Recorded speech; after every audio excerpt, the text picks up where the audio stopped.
6:30. Good evening.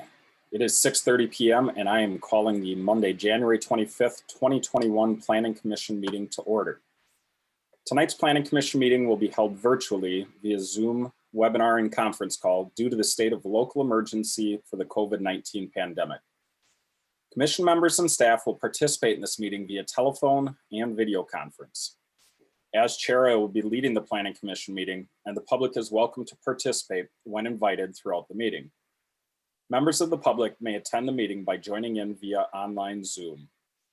If attendees experience audio problems, we suggest you leave the meeting and then rejoin. This is usually fixed the issue. Additional instructions on how to participate are posted online at www.burnsvillemn.gov in the public meeting calendar. As usual, tonight's meeting is available for viewing on BCTV and on the city's website. If you are unable to participate this evening and would like to submit public testimony, I encourage you to email your comments to city staff or mail your comments directly to City Hall. You may participate in the meeting tonight online by going to https://zoom.us/join and typing in webinar ID 955-3015-4700. Once you are logged into the meeting, please use the chat feature to tell the moderator which item you wish to speak to. You may also call into the meeting at 651-372-8299 and enter meeting ID 955-3015-4700. For each public hearing, I will open up a time when callers may speak to that item and will give more instructions at that time. Your call will be muted until then. Please note there may be a slight delay due to differences in technology. If speaking by phone, please mute your computer since there may be a delay. Now on to the agenda. We will adopt the agenda for this evening. Planning commissioners, do you have any changes to this evening's agenda? Seeing none. Staff, any changes to this evening's agenda? No changes from staff. Very good. I would entertain a motion to approve the agenda. And I apologize. Thank you, Ali. I can't see my my participants window at the moment, so Ali, I'll give it to you. Yeah, I can't see mine either. That's why I raised my hand. Yeah. I move that we approve the agenda as written. Thank you. Mr. Roberts. I second. Thank you. Moved by Commissioner Wad, seconded by Commissioner Roberts, and we will take a roll call vote. Commissioner Wad, Aye. Commissioner Henderson, Aye. Commissioner John, Aye. Commissioner Roberts, Aye. Commissioner Timmerman. Aye.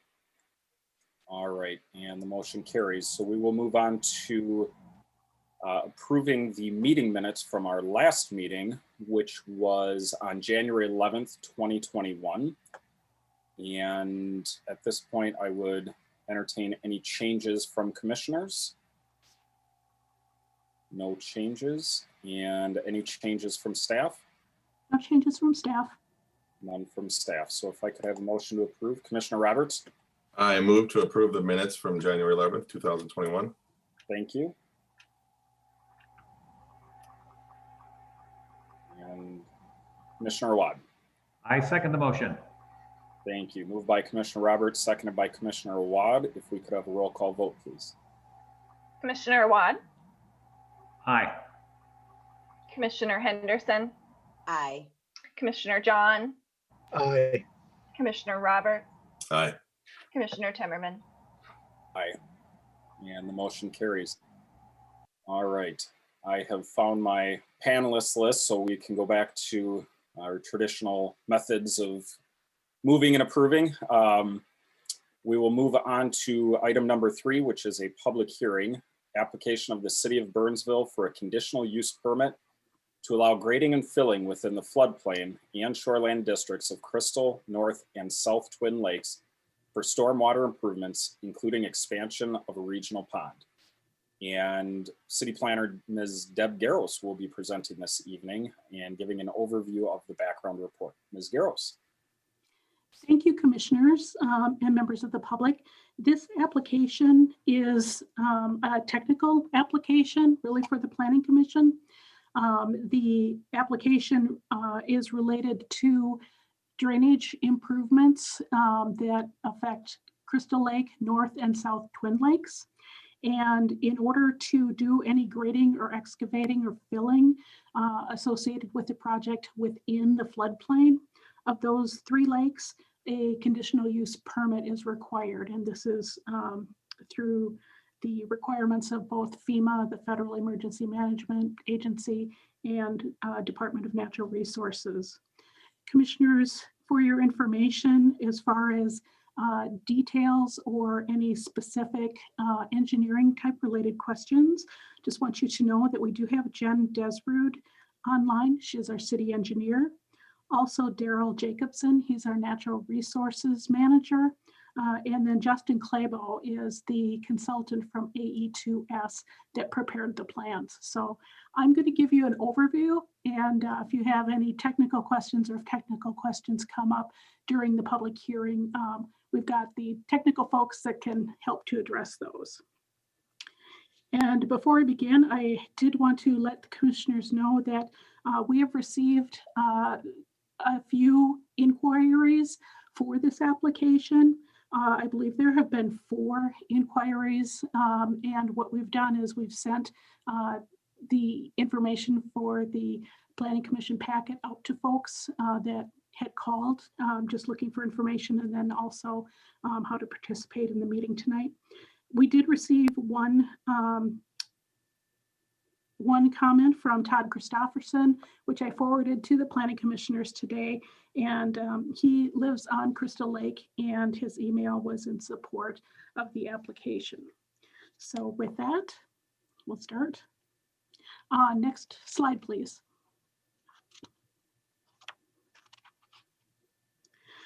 The watershed district that we are working with, or the watershed area, is much more extensive than just the 3 lakes that we're looking at. This is an overall slide showing basically from the south, we've got water entering the entire system that starts from City of Lakeville, enters through the various chain of lakes, and you can kind of see that, and all the way up to the Minnesota River. There are approximately 900,000 lineal feet of stormwater pipe, and the drainage area, if you will, is about 7,500 acres for the runoff area. And then there's a primary trunk line that connects those 7 water bodies. So it's a fairly extensive system. Tonight, next slide, please. We are considering a conditional use permit for 3 specific improvements to that system. Number 1 would be an improvement in Crystal Lake, which involves replacement of an existing outlet structure with a new outlet structure. And then number 2 is involves South Twin Lake further to the north. And in that case, there is an additional outlet structure that is proposed and some changes in the way that water flows to the stormwater system. And then from North Twin Lake, just to the northwest, there is a regional pond in that area, which is proposed to be expanded, and that is site number 3. Next slide, please. The total project area that we are dealing with is 11 acres. The disturbance for these, the plans have been really tried to identify just the minimum areas that need to be disturbed in order to install these improvements. So there are a total of 7.2 acres of disturbed area. The impervious surface will remain at 2 acres, so there's not an overall increase in impervious surface. This project, the review and the plans have been coordinated throughout with the Minnesota Department of Natural Resources and Army Corps of Engineers. And at the end of the study, one of the things that the city will do is we will be working on a letter of map revision, which is a LOMR, to modify FEMA floodplain maps accordingly to address the improvements that we're doing. Next slide, please. The Crystal Lake structure is shown on the left side of your screen. And that structure is proposed to be taken out and replaced totally. The site involves basically making improvements to there's an existing natural trail that people can access from the parking lot in the Crystal Lake West Park. And so they will be using that area to access the location for the new outlet structure. Within that foot trail, there are some areas that there is some erosion occurring. So those will be repaired during this project. The foot trail will not be improved except for the area where the new outlet structure is being proposed. Next slide, please. This is the proposed Crystal Lake outlet structure to the top of the screen. And then there is the structural plans on the bottom of the screen. And if you have particular questions on how water flows in and out of that, we've got our engineering staff and consultant available. Basically, what the intent is to increase the amount of water that can flow through this outlet channel. And in addition to that, there have been issues with the existing structure where there have been logs and debris that kind of have built up in front of it. So this new structure is designed to be able to accommodate that and hopefully reduce the amount of times that the city maintenance folks need to go in and try to clear that outlet structure. Next slide, please. What is shown here on this slide is the area outlined in red are the construction limits of the project.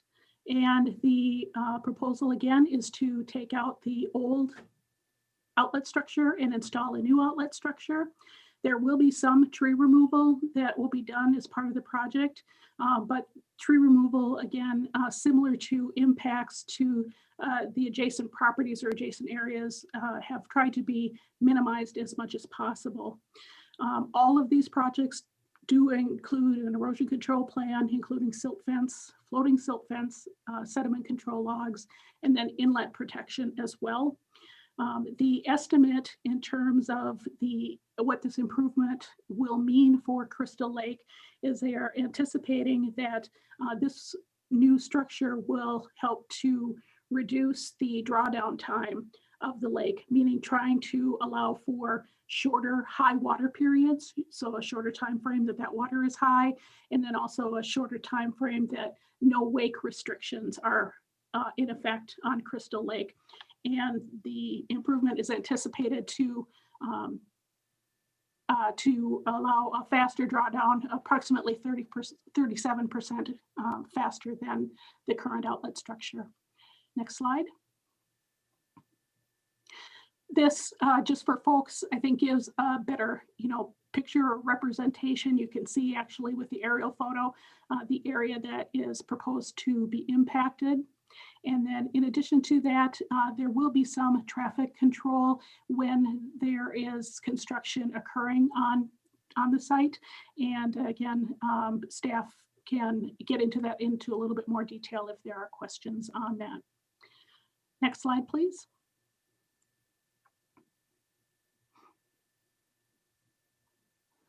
Then we move up to South Twin Lake. And the issue with South Twin Lake, there is a current pipe that connects between South Twin and North Twin Lake that is on the right-hand side of the screen. And the purpose of that is to allow higher water to flow from South Twin to the north into North Twin. However, what they have found is that actually the amount of water that's entering North Twin, there's a lot more water entering much more quickly. And there are times that water then actually backflows from North Twin down into South Twin Lake. And they found actually some even scouring beyond the outlet structure that is in place that demonstrate that this happens. So when you're trying to reduce the amount of flooding, the duration, and the high water elevations in South Twin Lakes, it's not real productive to have this situation occurring.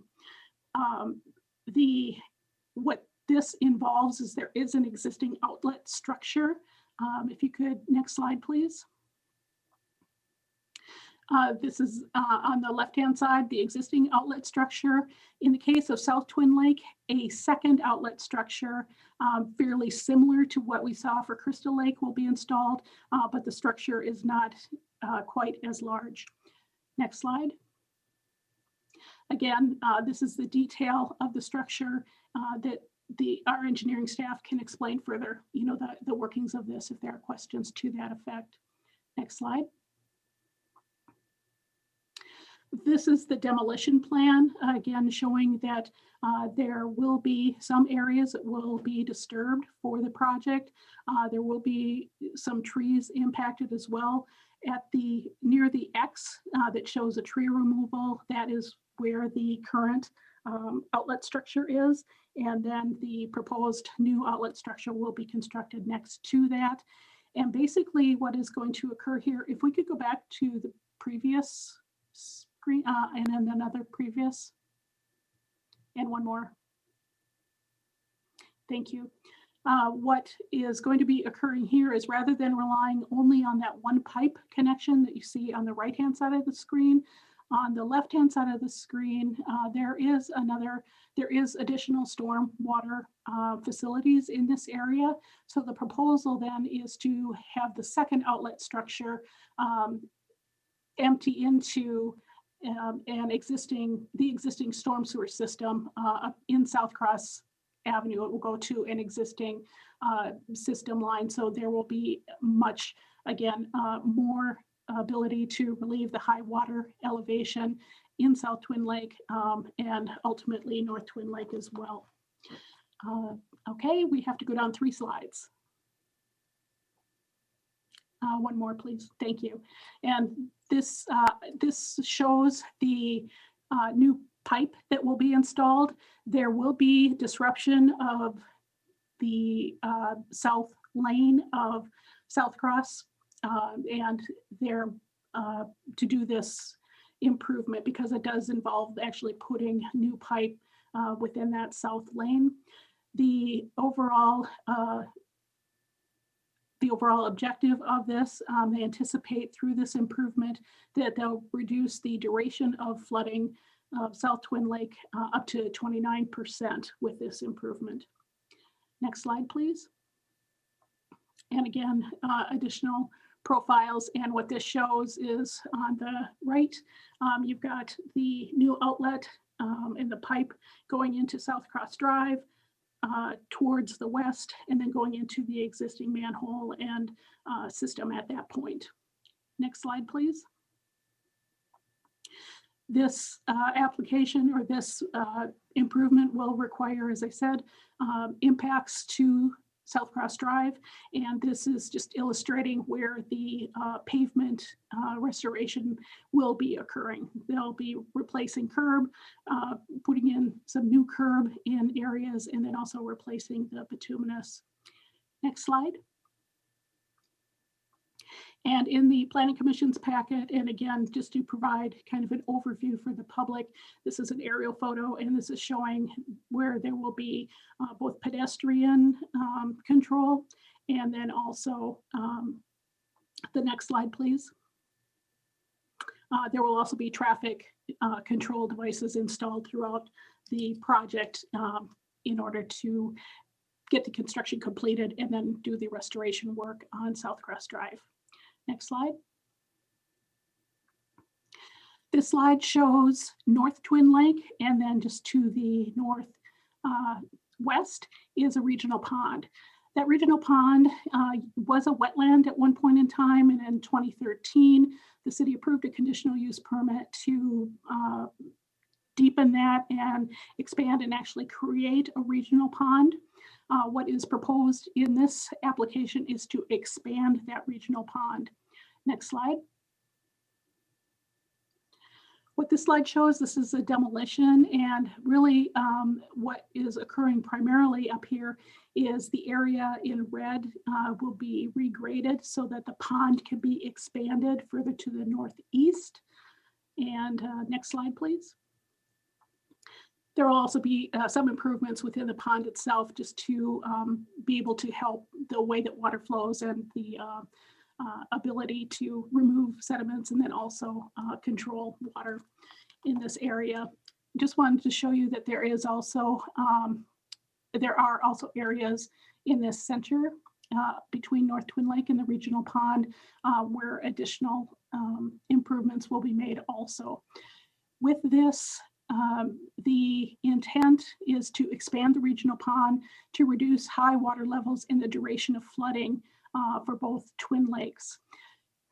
What the application also includes is this area is primarily wooded around the regional pond, and there will need to be tree removal. The city has worked with the property owners and has tried to preserve the large trees that are adjacent to the single family homes to the extent possible. And then also the city forester will be looking to relocate some of the trees that are existing around the pond that were just installed a couple of years ago back on the slope area between the single family homes and the regional pond. Next slide.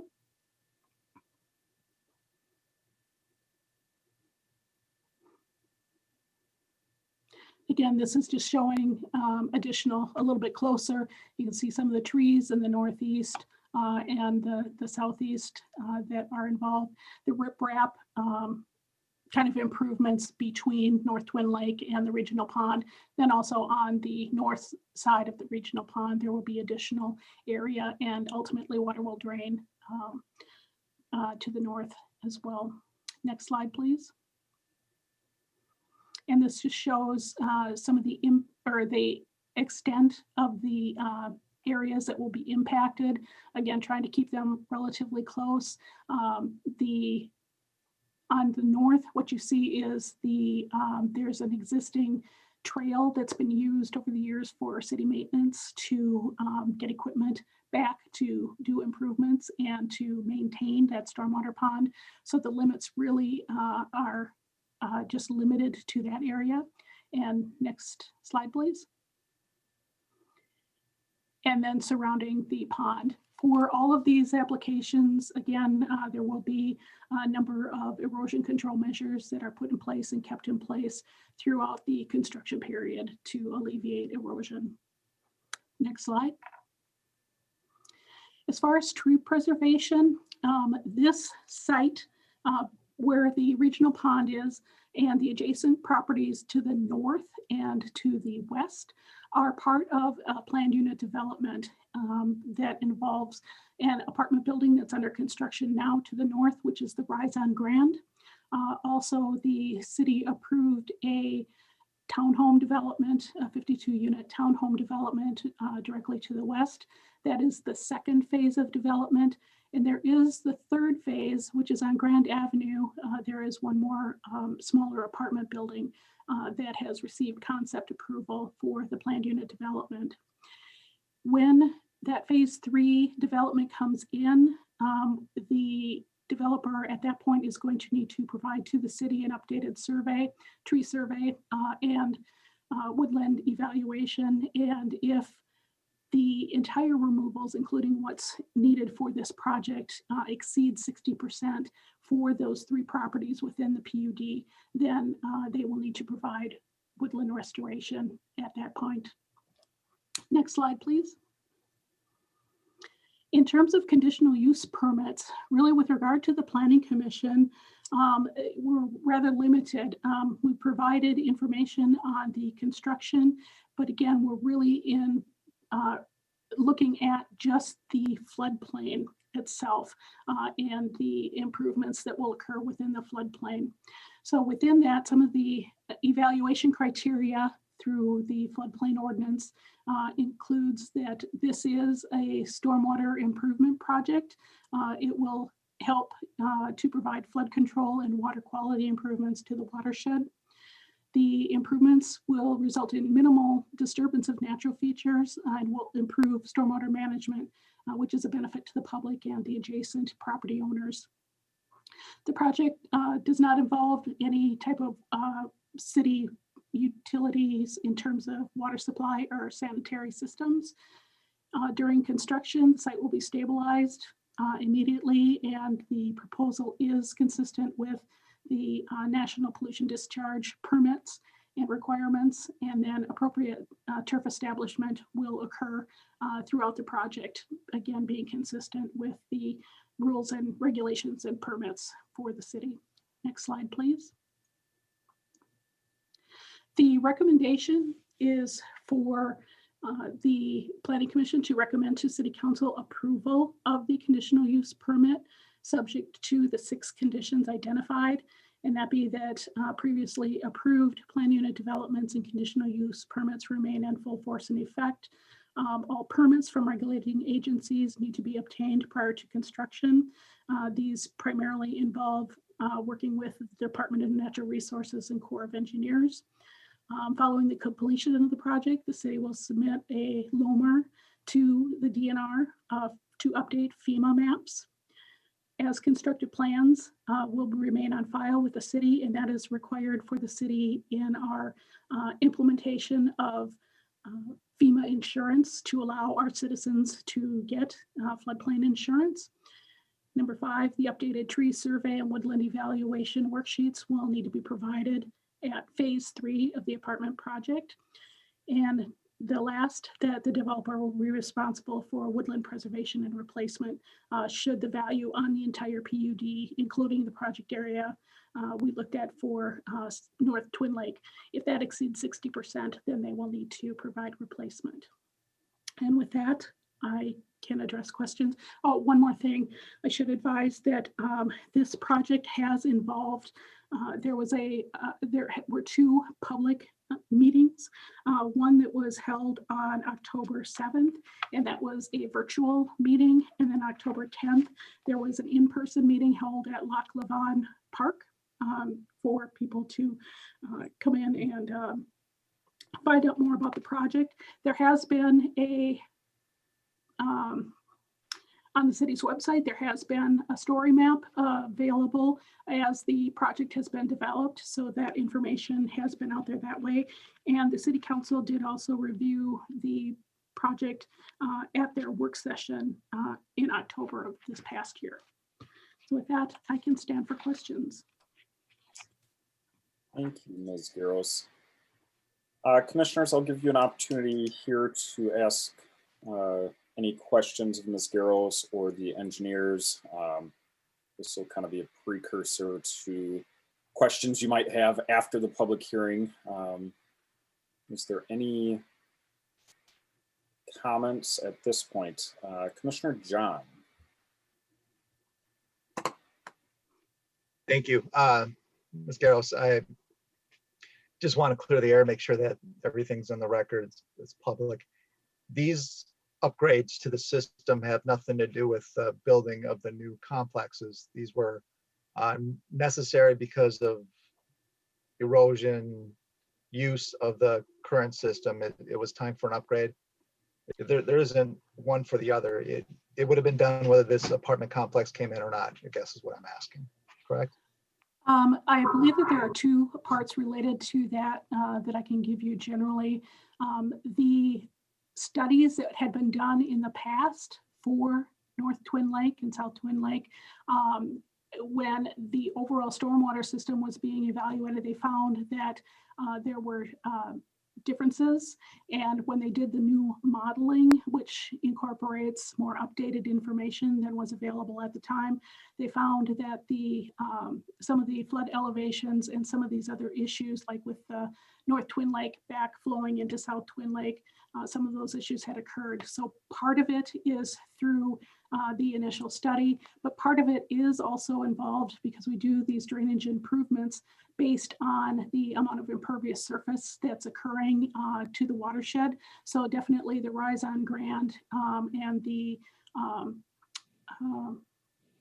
52-unit townhome development in the future apartment complex will contribute to that. And we did notify at the time, we did include that with the planning report when we did the townhome project earlier last fall, that there would be a need to update the FEMA maps because there were areas that were proposed to be filled. And we knew at that time that there would be a need to further evaluate and study this. So it's a combination of factors. Thank you. Thank you. Commissioner Wad. Yeah, thank you. Great presentation. I have a few questions. When is the construction going to happen is one of them. And then I'm kind of thinking about Crystal Lake specifically, how, we're replacing an outlet structure with a new outlet structure. The size of the pipe isn't changing.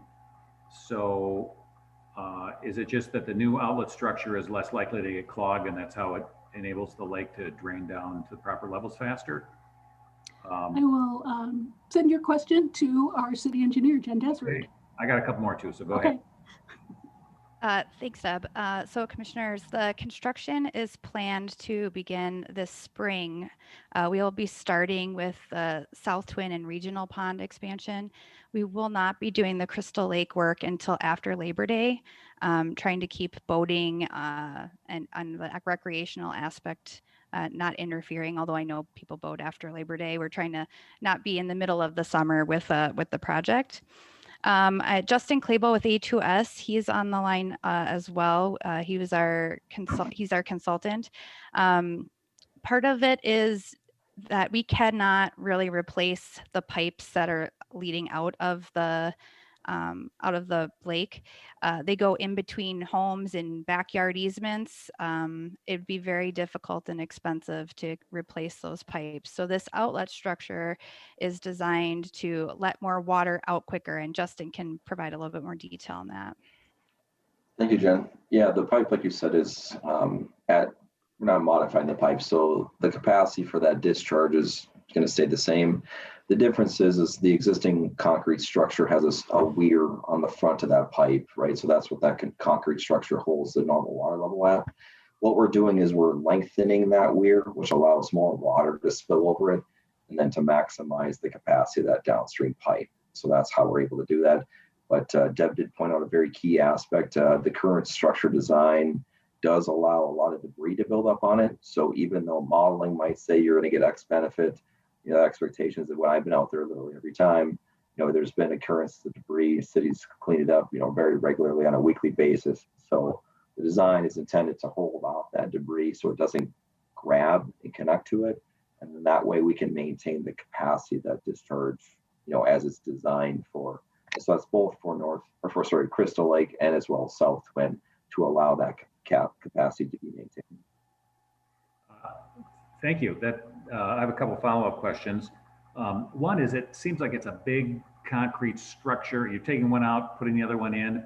Is it like prefabricated? And so you're going to crane? I'm just curious. Do you crane it in and yank the other one out, or do they get demolished and formed and poured? And then also, what happens if, is there a period of where we're nervous about having a huge rainfall in the middle of construction when the pipe is not, is not, you're in the middle of construction, so the pipe would not be functional? Just curious. Nope, great questions, Commissioner. To take them one at a time. So Crystal Lake is going to have to be, it's too big to precast, like to construct offsite and then crane in. So what we'll do is we'll build a cofferdam around the existing structure to limit impacts, demo it in the dry, right? There wouldn't be any water in there. And then we'd reinstall, or I should say pour, cast in place a new structure. But you brought up a key question. We actually have to maintain, of course, the normal water level of Crystal. We can't just stop it, right?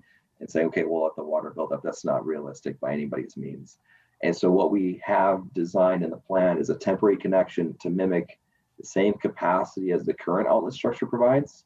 And we have that located basically right adjacent to where our work zone is going to be located. And so we'll be able to work within our zone. We'll have this temporary connection tied into the storm sewer line. And then once our new structure is completed, we'll then open that up and then remove the temporary connection. And then for South Twin, it's a little smaller structure, so we're actually able to do that a lot quicker. We're able to bring in a structure that was built off-site, set it in the location, and then connect it in with the storm sewer system. And the nice part about that one is there's already the culvert that Deb mentioned that connects North and South Twin. We're not disturbing that, so that connection will always be maintained throughout construction. So there'll be zero disruption to the current capacity and flow conditions that are out there today. We'll build our area offline and then turn it online as soon as that system's completed. Wow, fascinating. Thank you. Commissioner John, do you have a follow-up? I do, and I have to admit, when I saw this, I totally geeked out and wanted to see everything. I couldn't believe all this was happening from underneath our feet like that. And went down to Crystal Lake, and of course it's ice. There's ice houses and everything out there. There's people driving out there. And as I get closer to the structure itself, I noticed there was a little bit of a water and maybe a humming sound of some sort. Are there pumps that are pulling the water in? How does that work? No, there are not. If you can remember the picture that you had, there's on the Crystal Lake, there's like 3x4 inch wooden kind of slats that are supposed to help prevent debris. So you can't see it, but if you pull up in the manhole lid, actually it's just the water falling over the concrete sill. So it's just creating a waterfall sound is all it's doing. And we're going to be mimicking the same thing. So there's no electricity needed, no pumping. It's simply gravity, which is very low maintenance. You know, it's going to maintain itself through the storm or anything else. So it's a lot easier to operate. Nice structure. One thing, a little bit of concern is the ice. As I was walking out there, I was thinking, well, that ice might be getting a little thin. You can see actual active water there. Is that something we should block off or something along those lines, especially on Crystal Lake, where there is traffic? Or is it pretty safe, in your opinion? I guess any outlet structure, you're going to have thin ice conditions because in that case, at Crystal Lake, the water is always moving through it. It's groundwater fed, and I guess I'd have to defer to Jen and staff, about city procedures as far as handling those areas. We have Daryl, who is our natural resources manager, also on. I don't know if Daryl, I believe there's signage already on that outlet that says thin ice, but I can't recall. So I know several years ago, the city took the stance, and this was from legal advice, that really there is no ice that is safe ice. And so when we had these areas around where we had put out special signage I'm a natural resources guy, not a lawyer, but what we're told is then if you have those signs out, it can lead people to believe that if you don't have a sign there, then that ice must be safer than these other locations where there is a sign. And because we know that that ice really, you can never guarantee its safety, the decision was made to take any signs down that we had. And this was several years ago. But basically take that approach that, when you're on the ice, you need to be careful and take precautions before you go out. So Lawyers, you gotta love them, huh? Thank you. That's all I had. Thank you. All right, commissioners, any other questions before I open the public hearing? All right, I don't see any. All right, so we do have a number of people who want to speak to this item tonight, and I'm going to try to manage these participants as best as I can. So what I'm going to do first is open up the public hearing to anyone who's on the telephone. So basically what you can do is you can either press *9 to notify the moderator that you would like to speak. And once you're acknowledged, you can press *6 to unmute yourself. I'm going to wait for our moderator to let me know if there is anybody on the phone who wants to speak to this item.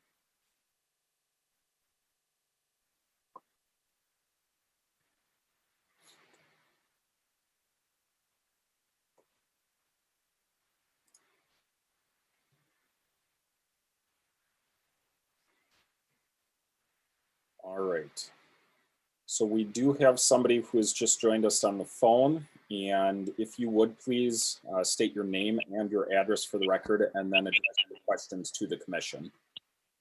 Okay, my name is Dana Lynn. My address is 200 Carriage Lane, and I live on South Twin Lake. My question is twofold. One, you were talking about the individual improvements to the inlets and outlets. Is this being considered as far as staging upstream and downstream, as far as when the project's initiated and when they initiate and they're completed? So what I Go ahead. And the other question is you were talking about debris in the structures. And from my historical, I've been on this lake for 35 years. It's been silt. And I know probably 20 years ago, the city of Burnsville actually came in and removed the silt from the inlets and outlets. And I was wondering if that's part of the proposal going forward. Thank you. Very good. Thank you, Mr. Lynn. Justin, maybe you want to take a stab at that, or Jen? I think that you might have some knowledge on the timeline of the project, and then also if there's going to be silt and debris removal as a part of this project. Yeah, I can easily answer both of those questions. So the first one is the downstream improvements are being constructed first. They'll be done in this summer, June, July kind of time period. So that's the regional pond expansion as well as the South Twin outlet construction. And then the Crystal Lake construction wouldn't be done till late fall, as Jen noted, so we can avoid any interference in the boat landing area parking lot. Regarding the silt and debris, we do have just kind of some maintenance activities with the installation of the new outlet. There is some deposit of sediment around that one outlet structure that we're able to remove because it's very definable sediment deposition in that area, but that is the limit of the kind of the debris removal that we have planned for this project. Very good, thank you. Mr. Lynn, does that address your question? If you would press *6 to unmute, we'll just make sure we've covered everything that you're interested in. Yes, you've answered my questions. Thank you. Thank This you. is Mr. Lynn. Thank you so much. Okay, so I don't believe we have any other callers at this time. If that changes, we will take those as they come in, but I do want to open it up to anybody who's a part of the Zoom meeting right now. It looks like we have a number of folks who have joined us.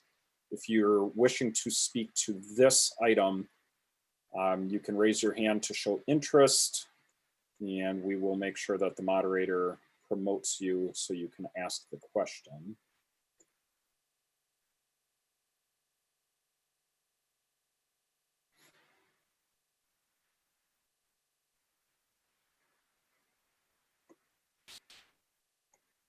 All right, I'm not seeing anything immediately here, so we will come back and double check just in a moment.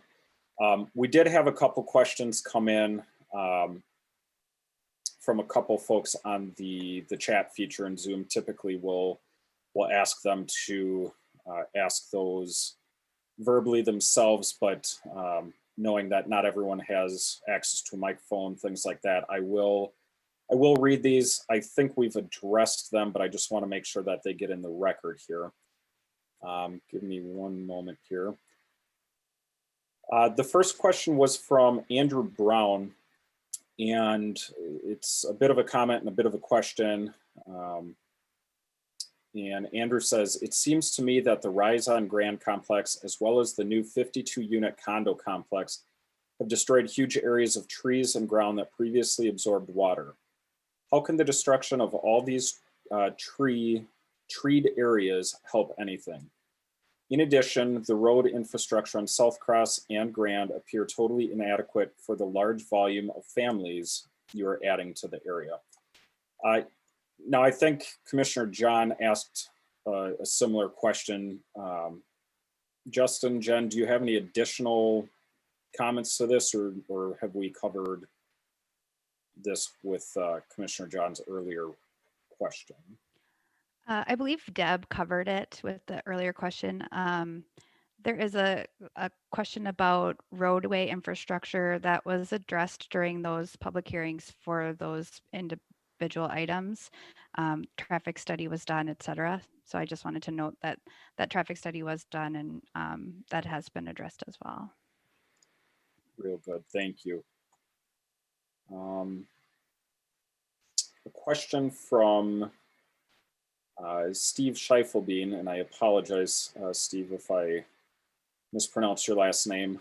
But the question here is, your aerial view of North and South Twin Lakes clearly shows the weed issue in South Twin Lake, particularly the east side. It is overtaken by milfoil weeds. It's great that you're working with the new developer, but how about maintaining existing development?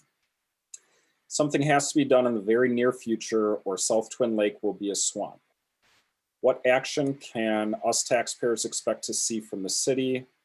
Also, should we expect to notice a normal water level change in South Twin Lake, particularly again on the east side? Again, I think we've addressed this specifically on South Twin Lake, but Ms. Garros, is there anything in that set of questions that maybe new that we could provide some new information for? Deb, you're on mute. I think Daryl Jacobson may be able to help address the milfoil. And I can address the normal water level. The normal water level will not change with this project. Thank you. And Mr. Jacobson? Yes, so the aquatic plant management is a very complicated issue on most lakes, but just so if there's people watching or listening, the milfoil is not an issue on South Twin Lake. A lot of the stuff we're seeing out there that is causing an issue is coontail. And the Minnesota State DNR regulates aquatic plant management in these public waters. So the city does not get to do just anything that we want. Even if we go in and do plant management with a harvester under a city contract, we as the city have to get a permit from the Minnesota DNR to do that. And as was pointed out by the person who asked the question, in the one slide where there was showing the traffic or the road construction, you can see what the DNR allows us to harvest. Essentially, there's a larger open area on one end connected by a channel to a smaller open area on the other end. And that was negotiated with the DNR. This is a natural environment lake, which means the DNR does not allow any chemical use on the lake. Basically, we can use harvesters. And the city is only allowed to operate in those kind of more, not the nearshore areas. The nearshore areas are the responsibility of the homeowners, and the city can't get permits to operate in those areas. The DNR has it set up so that if you're in that nearshore area, the homeowner, the person who owns the property adjacent to the lake, has to be the person who pulls the permits for those areas. And I think that's a protection so that if that's your little spot on the lake, someone can't come in and wipe out all the aquatic plants or do different things like that if you maybe didn't want them to. So right now the city is operating basically with what's been negotiated with the DNR that's allowed out there. But I do know, and we had a meeting on this, and a lot of folks out there are frustrated. The homeowners can hop on to the city contract. And so we do usually send a letter out saying we've got a harvester coming. And if the homeowners got their own permits, then they could essentially tag on to that and hire the contractor to harvest their shorelines, which would open up more areas on the lake. But unfortunately, the city can't go in those areas closer to the homes. And if people have questions on this, feel free to contact the City Natural Resources Department. Again, we can guide people through this process, but we aren't the ones issuing the permits. We're not the ones who have set up the regulations.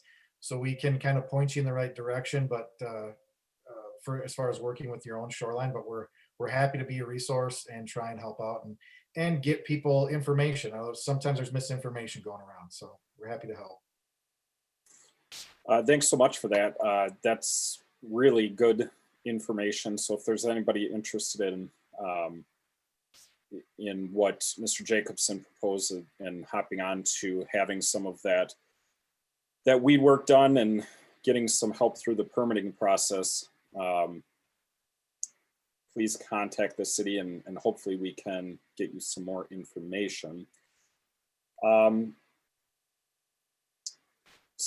Steve just wanted to make sure to thank Jen and Daryl for your answers. So thank you so much. And thank you, Steve, for your questions. I don't see any more comments here. I'm going to wait just one moment to make sure that everybody who's wanted to ask a question has had that opportunity.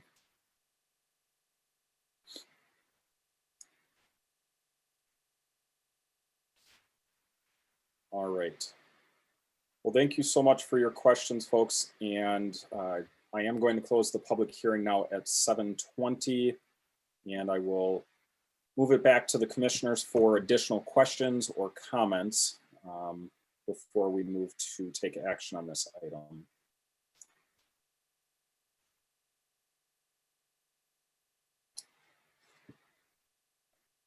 All right. I think you've, for the most part, addressed all of the questions that I have.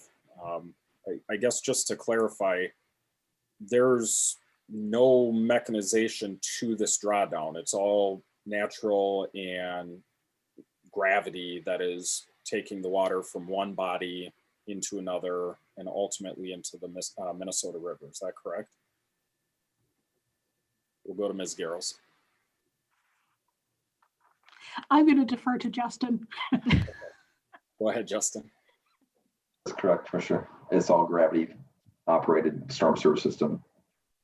Okay, great. And then while I have you, I know you talked about the downstream being addressed first. What is kind of a project timeline, just to kind of wrap that up so folks kind of understand when lane closures might be expected?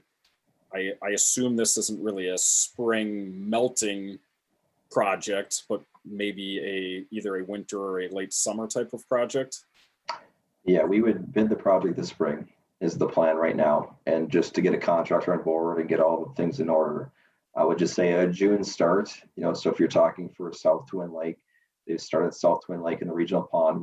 We're going to give them basically the summer to complete those projects, but it's going to be a little tighter window. Just once they start, we want them to get in and get out. We don't want them to shut down South Cross for 6 months for some reason. We're not going to allow that in the contract. They'll have to shut down the lanes and transfer traffic. They'll still always maintain traffic in both directions on South Cross, but simply we're going to put single lane traffic on which would be the westbound or north side of the roadway. So traffic will always be maintained there in operations. And then through that, we'll have the regional pond expansion going on generally at the same time. There's a couple different locations where they can haul material out from through the current kind of construction area. So there wouldn't probably be a noticeable difference of what's currently going on out there.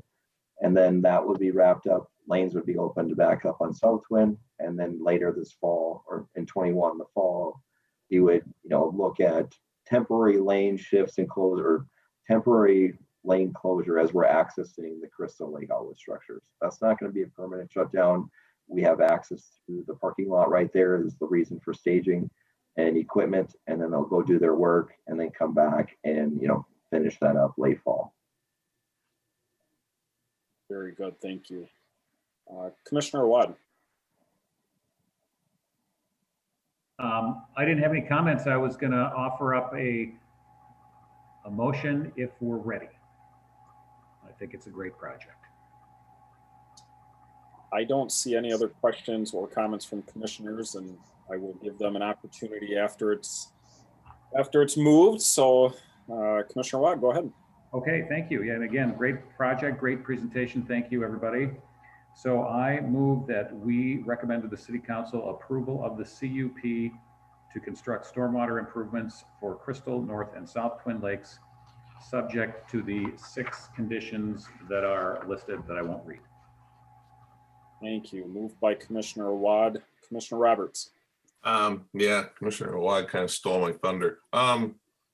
Before I second this, I also want to say that after looking through the information on this, this was a lot of data. And I'm not an expert in floodplain maintenance, nor am I an erosion control expert, but I want to thank those who are on the panel tonight and those who worked on this for looking out for the rest of us. Because water and flooding is something that is a scary thing. And I know that neighbors worry about that a lot. So thank you for checking up and making sure we're all up to date on things. That being said, I second the motion. Thank you. Seconded by Commissioner Roberts. Is there any additional thoughts, comments, concerns, reservations? Commissioner John. Out of nowhere here. I just am curious if there could be some kind of, because I'm going back to the thin ice thing, some kind of signage on that particular one. I get there's lawsuits and what have you, but it's public safety that has me here. And I know there isn't a thin ice on that one. I saw thin ice on other ones, but that particular one, I just think that because it's an unnatural thinning of the ice there, that it might be nice to have some, just for something that the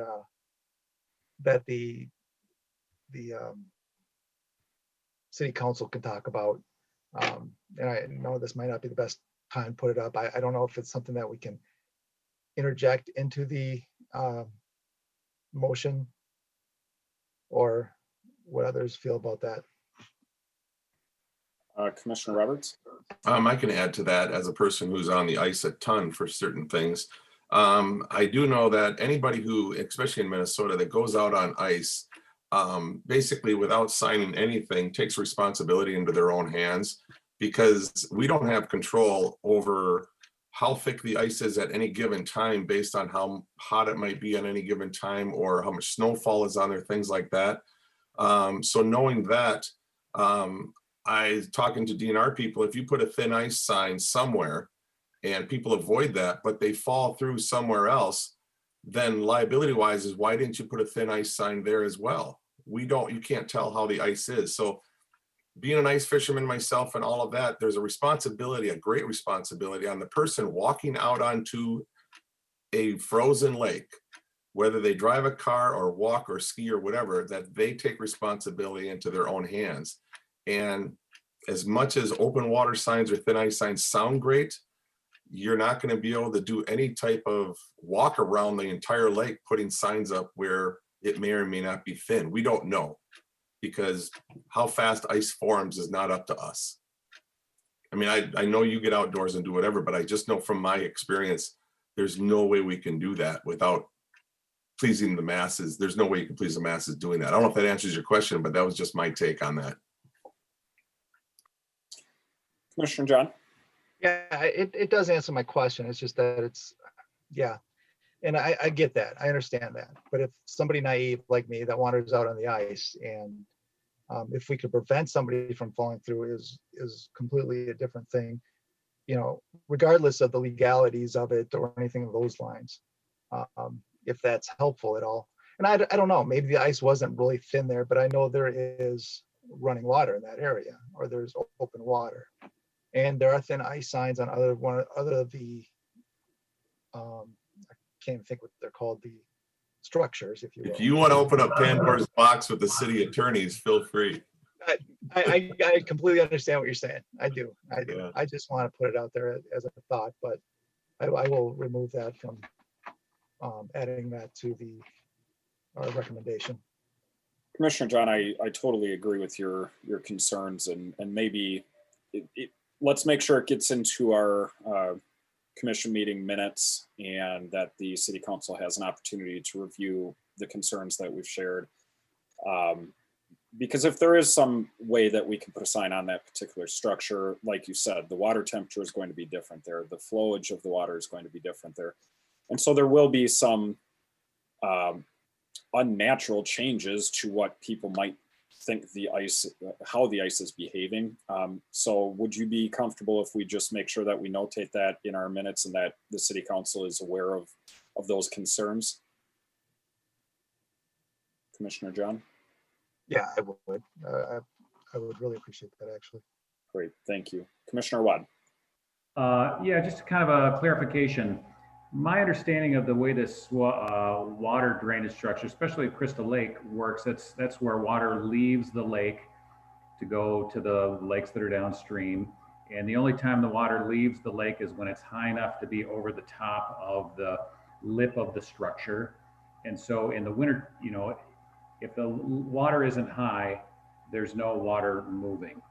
In the wintertime, when the water's frozen, it's not high enough to be over the lip, so it's not going to be moving. So I don't know that there's, at that location on Crystal Lake, where there are, you're right, there's hundreds of people that go by that every weekend in the wintertime to get on the ice. I don't think there's any water. I mean, I don't know that there's really moving water there. I think the water is stable because the lake is not over the lip, if that makes sense. And there's no water coming into the lake at that location, so there's no, you know, it's nothing's happening there unless the water is high enough to be over the lip. Is that correct, or am I misunderstanding how that works? Mr. Jacobson, maybe you can address that. Sure. Well, I do think, and I know Justin mentioned this earlier, there is a certain amount of flow in Crystal Lake on and off. I mean, certainly it's not always flowing. We've had dry conditions where it's not. But one thing I will add is Crystal Lake is not immune to having people fall through the ice. We have had people fall through the ice on Crystal Lake, you know, over the years. And I will say none of them have been by the outlet structure. The bays seem to be more because the homes are congregated around those bays. Bays also have some different activities that affect ice forming, whether it's microbial activity or other things that affect, you know, water temperature, and whether it's shallow, and there is storm outlet structures, many of them around the lake, that if you get a snow melt or get other activity, gets water flowing in through those. So I'm not saying that this place is any safer or more dangerous than anywhere else on the lake, but just so folks know, we have had instances where people go through the ice, and none of them have been at this location in the past. So maybe because this one's so big, it catches more people's eye, and they do tend to be a little safer around it. I'm not sure, but for what that's worth, that's what I know of the lake in the past. All right, thank you all so much. I share your concern, Commissioner John, and also I share the comments that Commissioner Roberts made here as well. So let us move on. If we could have a roll call vote. We had, I believe, a motion by Commissioner Wad and a second by Commissioner Roberts. Commissioner Wad? Aye. Commissioner Henderson? Aye. Commissioner John? Aye. Commissioner Roberts? Aye. Commissioner Timmerman? Aye. And the motion carries. Thank you all so much. A lot of work's gone into this. I really appreciate the detail that you've provided tonight.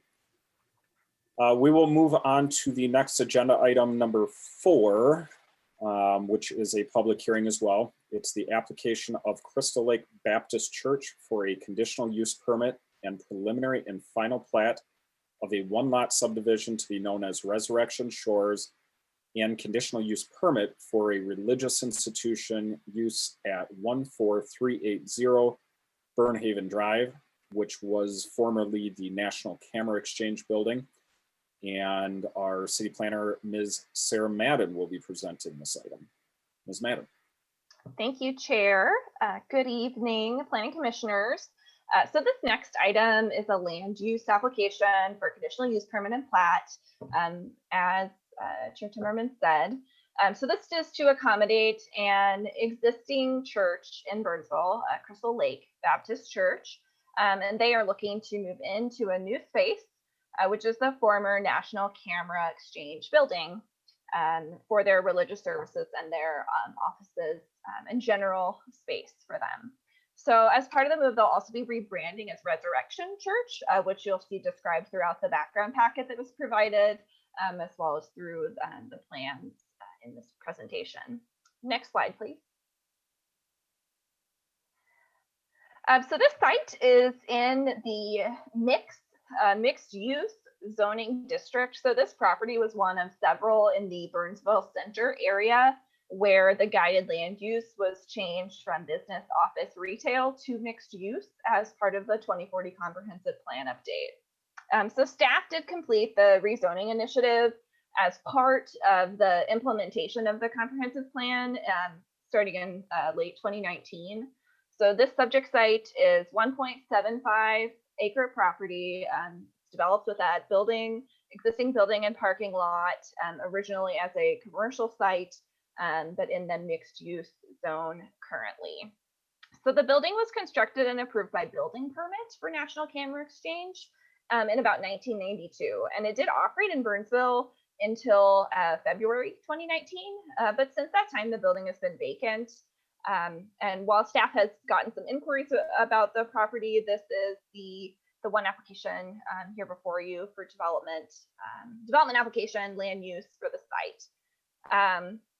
So Resurrection Church, as they will be called at their new site, is proposing to use the entirety of the existing building with some improvements to the interior, but no exterior modifications to the overall site, aside from some adjustments to the functionality, restriping of the parking area.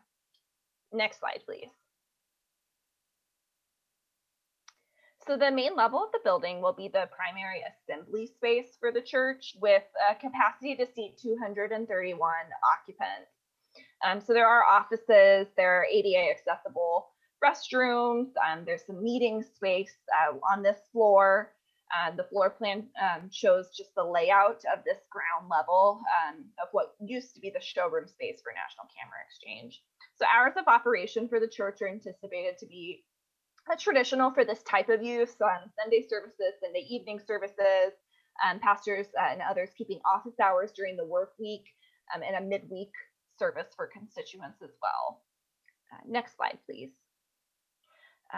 In the building, the second floor was previously set up with classroom style spaces. So those will be maintained with some minor adjustments to doorways, hallways.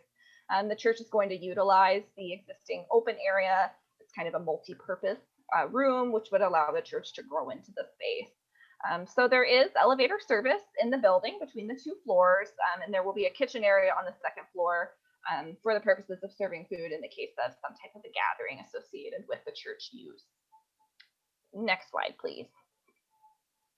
So as part of the build out, the applicant will be working to restripe and do some resurface work to the parking area. So as you can see on their proposed parking lot changes, the existing accessible parking stalls to the side of the building are going to be relocated closer to the front entrance with some changes being done to help those stalls, the pathway between those stalls and the sidewalk connections maintained to the front entrance. So the city code would require a minimum of 77 spaces based on the auditorium capacity in this church. So the site contains 92 stalls as shown on this plan. The changes that they're proposing as they rework some of the parking area would add 4 total parking spaces to the count overall, and 2 of those are accessible parking spaces for their constituents. So next slide, please. While signage is not specifically part of the conditional use portion of the proposal, the applicant did sketch out on the building some described lettering for replacement and refacement of the existing freestanding sign. So what they have talked of proposing will meet city code requirements for signage, but the permits will be applied for separately through the planning department prior to that sign installation. Next slide, please. So as part of this proposal for the land use clearance of the conditional use of the religious institution, the proposal does include platting the property into Lot 1, Block 1, Resurrection Shores, seen here on the preliminary plat provided by the applicant. So the parcel does currently exist as tract number or letter C of a registered land survey. A registered land survey is a formal survey of the property, but it is not a formal record of lot and block for a property. As part of a land use clearance, the city does require a plat of the property, which has been provided. Next slide, please. So the plat does meet the lot size requirements for the mixed use district. It has a proposed lot size of just over 76,000 square feet. And there's 300 feet of lot frontage on Burnhaven Drive. And the existing lot is not changing in shape. It is just being platted from its existing registered land survey into a new lot and block, a formal plat of the property. The easements, drainage and utility easements along the property lines have been provided on the plat to satisfy those requirements needed under the city code and ordinances. Next slide, please. So staff is recommending approval of the application for the CUP and the preliminary final plat. So there are 3 conditions attached to the proposal. The first is what was mentioned before, that exterior signage must be installed with the sign permit approval by the city planner, that the plat requirements conform to applicable city rules and regulations, and that the building permit will not be released until the final plat has been recorded with Dakota County. So this will be a public hearing this evening. We do have members of the applicant team in the audience.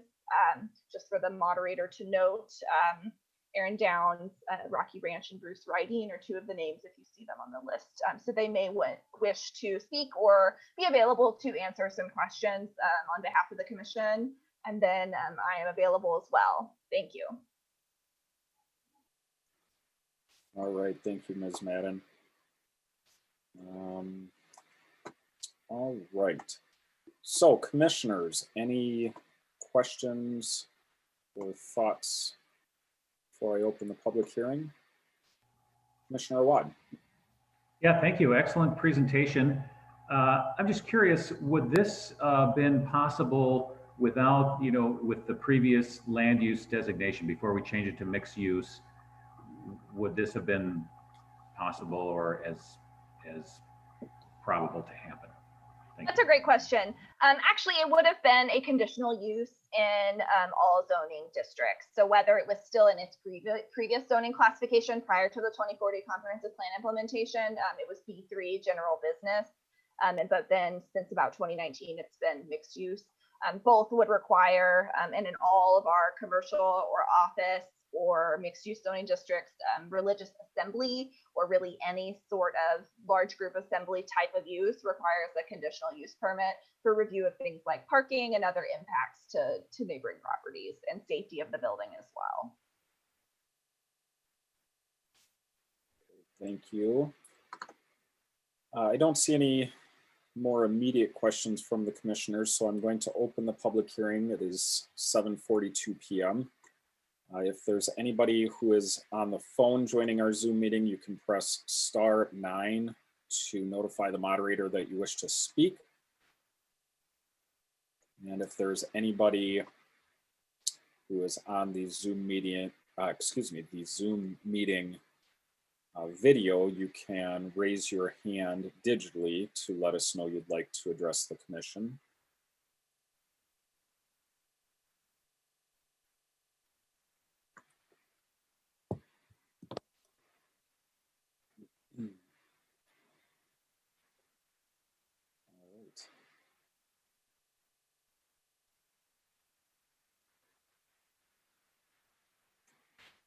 I'm not seeing anybody who wants to address the commission, but that doesn't mean the commission may not have questions for you.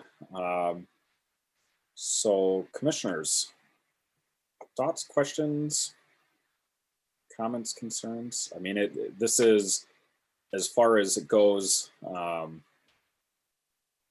based on any other project we've looked at, this is a pretty clean, clear-cut proposal. Mr. Roberts, Commissioner Roberts.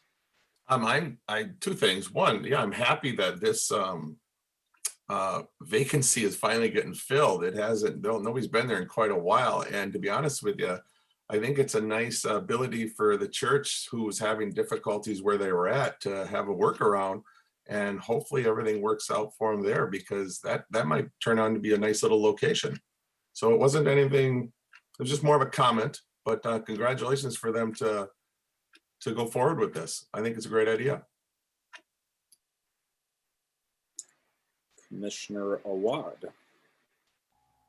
Thank you. Yeah, I was going to echo Bud's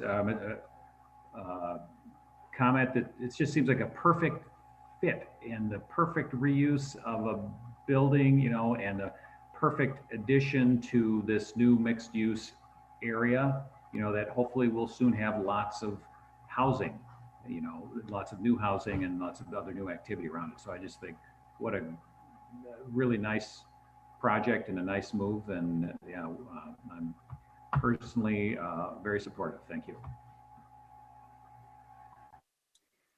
I am going to close the public hearing because I don't know that I did that. So close that at 7:45. Commissioner John. Yeah, I would echo what the other commissioners had said. I was really excited about this. This looks like a great opportunity for the church, and it looks like a beautiful location, the beautiful view out the back. So very excited about this, and I think it falls within what we're looking to do with that whole area, with the Center Village concept and the pedestrian traffic, everything along those lines. It kind of builds into that whole thing. With that, I would like to make a motion, and I move that staff recommends, or I move that the Planning Commission recommend the City Council approval of the conditional use permit and preliminary plat of Resurrection Shores for a religious institution use at 14380 Burnhaven Drive, subject to the three following conditions that Ms. Madden had laid out earlier. Thank you. Moved by Commissioner John. Commissioner Henderson. I will second that. Thank you. Seconded by Commissioner Henderson. Any other questions, comments, or concerns? Seeing none, Ms. Madden, if we could have a roll call vote, please. Commissioner Awad, Aye. Commissioner Henderson, Aye. Commissioner John, Aye. Commissioner Roberts, Aye. Commissioner Timmerman. Aye. Thank you very much. The motion carries. And this, as well as the last agenda item, will be moved to the City Council meeting, which will be next Tuesday. And I don't have a calendar in front of me. Maybe somebody else does. That would be February 5th Thank you, Ms. at 5:30. February 5th at 5:30. And I'm sorry, I lied. February 2nd okay. at 5:30. I can't read my own writing. All right, the City Council meeting will be February 2nd at 5:30, and both the last item and this item will be taken up there for final approval.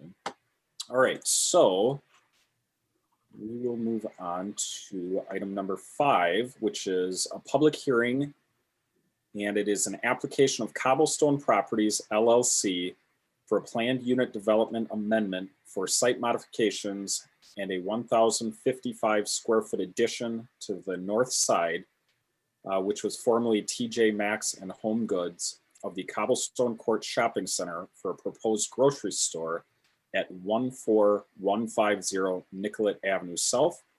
And we will welcome back Ms. Garros. Thank you, commissioners. I believe online we also have representatives for the applicant, Mark Kronbeck and Dan Ullum, and they are with Alliant Engineering, and they may have even additional folks as well. They have been working on this project with the city for quite a while. So what this really involves is it is a planned unit development amendment. It's a project that there is a national grocer involved. However, we do not know who specifically that is. And the PUD amendment is really needed because the previous PUD dates back to around the year 2000, and they're looking at upgrading exterior materials and also making some minor changes. One involves the use of the shopping center for grocery. This PUD was relatively specific as to the types of uses, so we would be adding that. And then in addition, they would like some additional signage. Also, the 2000 PUD has 4 or 5 conditions in it that really are no longer applicable, mostly because we've changed the sign ordinance. And so we would be looking at making some specific changes to the PUD to eliminate those conditions that are no longer applicable. Next slide, please.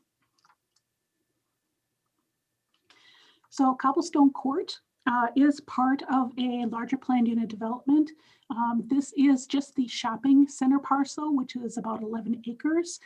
The Cobblestone Court planned unit development at the time it was approved contained about 50 acres. And it was approved actually before McAndrews Road was realigned. So there were a number of properties involved at the time, and this is just one piece of that multiple unit planned unit development.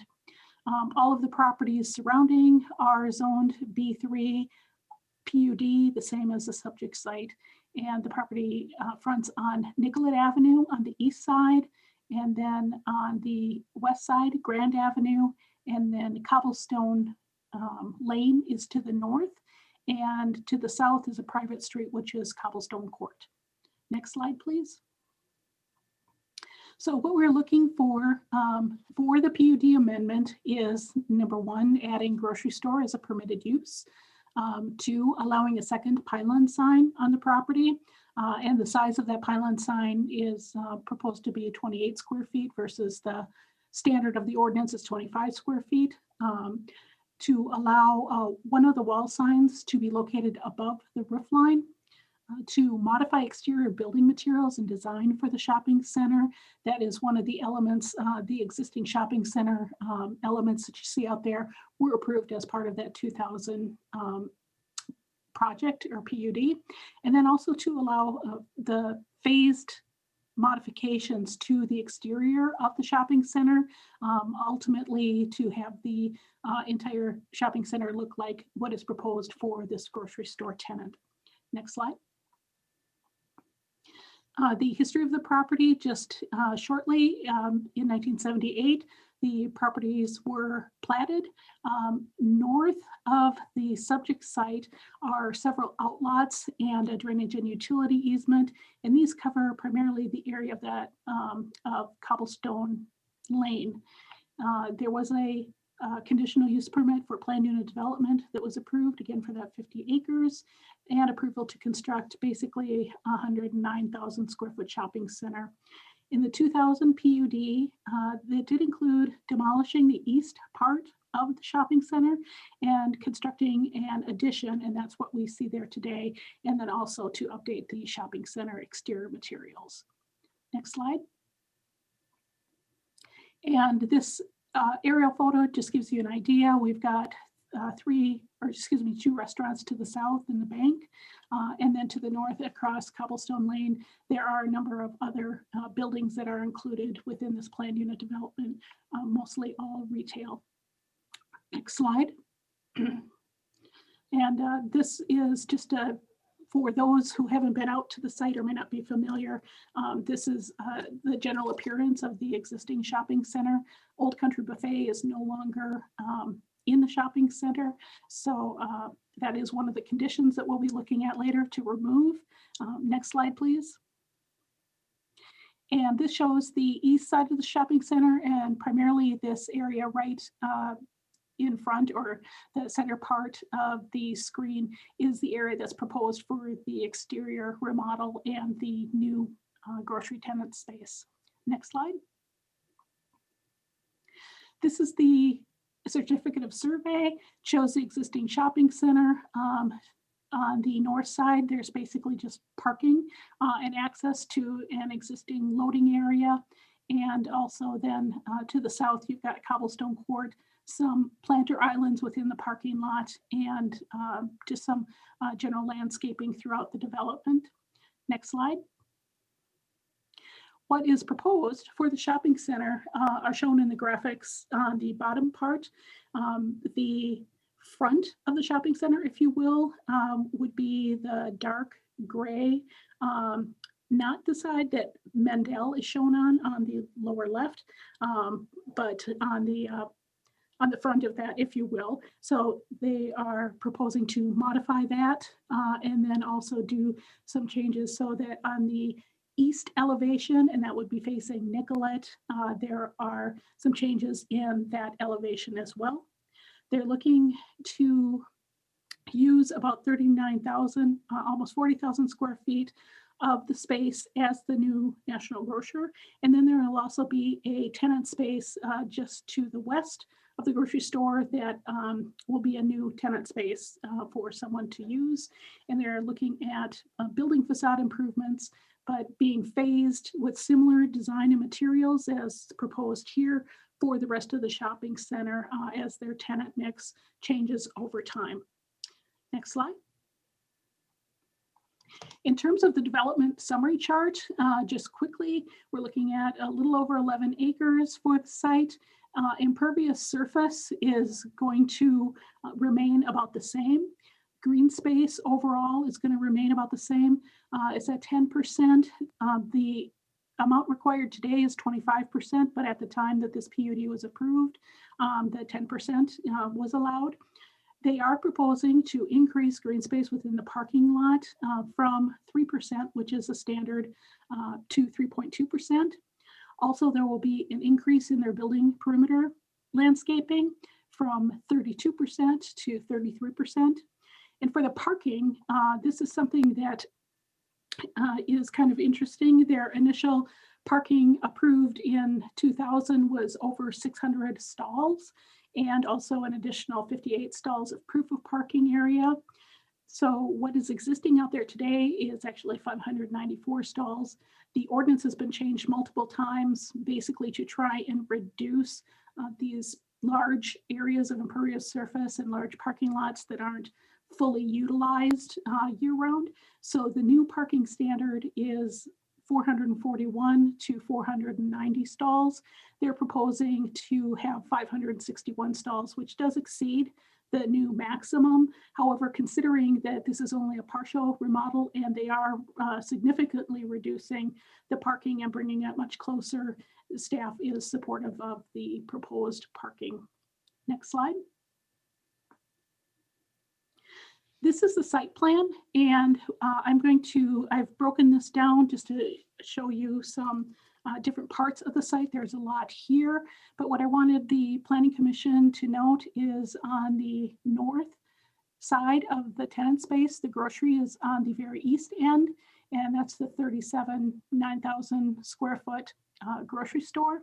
And then we've got the smaller vacant tenant space to the west. To the north, they are building on a small addition, 1,055 square feet. And that's basically to modify the the loading area to allow trucks to back in directly and then unload directly into the grocery store. There are some retaining walls that are proposed. One is to the north of this site. That's about a 4.5 foot tall retaining wall at its highest point.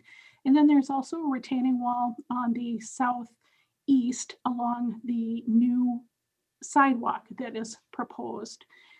That is a very short retaining wall, a couple of feet at the most. In addition to that, the proposal includes adding a new green space and pedestrian circulation sidewalk in the westerly part of the shopping center site, and it will add additional green space. And this is partially where that increase in green space comes from. It will be irrigated. And what they are trying to do is to create better pedestrian circulation throughout the site. So this will be a nice north-south area for folks to be able to walk, not just out in the traffic lanes, but on a dedicated sidewalk to the shopping center. On the southeast, the proposal is to add sidewalk basically along the hill that's existing there. So they were proposing to add a new section of sidewalk basically from about the southeast corner of the building across the parking lot to the south, and then also continue that through the a little bit to the west, and that will connect to an existing sidewalk that leads back out to Nicollet Avenue. They're also proposing to add a stairway about halfway in between, again, close to the southeast part of the building. And that stairway will then connect the pedestrian ways within this development to the sidewalk in Nicollet Avenue. What the applicant is proposing in terms of all of these pedestrian improvements and things is they would really like to provide the ability for folks as much as possible to access the site, and particularly taking a look at across Nicollet, we've got the Fairview Ridges campus and a number of different centers there and medical clinics. So they would be able to get across and safely through the pedestrian system to the new store. Next slide, please. The area that's circled in blue is the addition, that small addition, and you can see there'll be room for 2 trucks to back directly into the site. Just north of where the trucks are shown is a screen wall that is going to be installed. In addition to that, on the east side of the addition, that is where the trash location site is and recycling, and they will be proposing a screen wall of that trash storage area as well. And here to the northeast, you can see the retaining wall that is proposed. Next slide, please. Breaking this down, what I wanted to show you on the site plan, this is the southeast part of the property. At the very southern part or bottom of the screen, you'll see the proposed pylon sign location. There's an existing monument sign there. They're proposing to replace that with a 24-foot tall pylon sign. So that is the location. It meets all setback requirements. In addition to that, they are showing, you can see the sidewalk a little bit easier here. And then on the north part of the plan, they show improvements to the parking area and also storefront. They'll basically be expanding that sidewalk area, providing, again, better location for pedestrian crossings. They're also relocating the ADA accessible parking stalls from the east side of the building directly in front of where the new tenant bay will be, and also the grocery store bay. So those that's the closest access point. So they will be accommodating folks at that location as well. Next slide, please. This slide shows the new pedestrian way and green space area, the north and south. They're also proposing to have areas on the periphery of the site, primarily for their snow storage. Next slide. There is one utility improvement. It involves installing a new storm sewer pipe under the parking lot diagonally, and that's what is identified on this screen. Otherwise, the improvements are pretty much straightforward in terms of retaining walls. There's minimal grading that's proposed in order to create the pedestrian ways and the drive area for the new access, the new loading area. Next slide, please. They're proposing at that northeast area of the site where the retaining wall will be, it'll be a block retaining wall.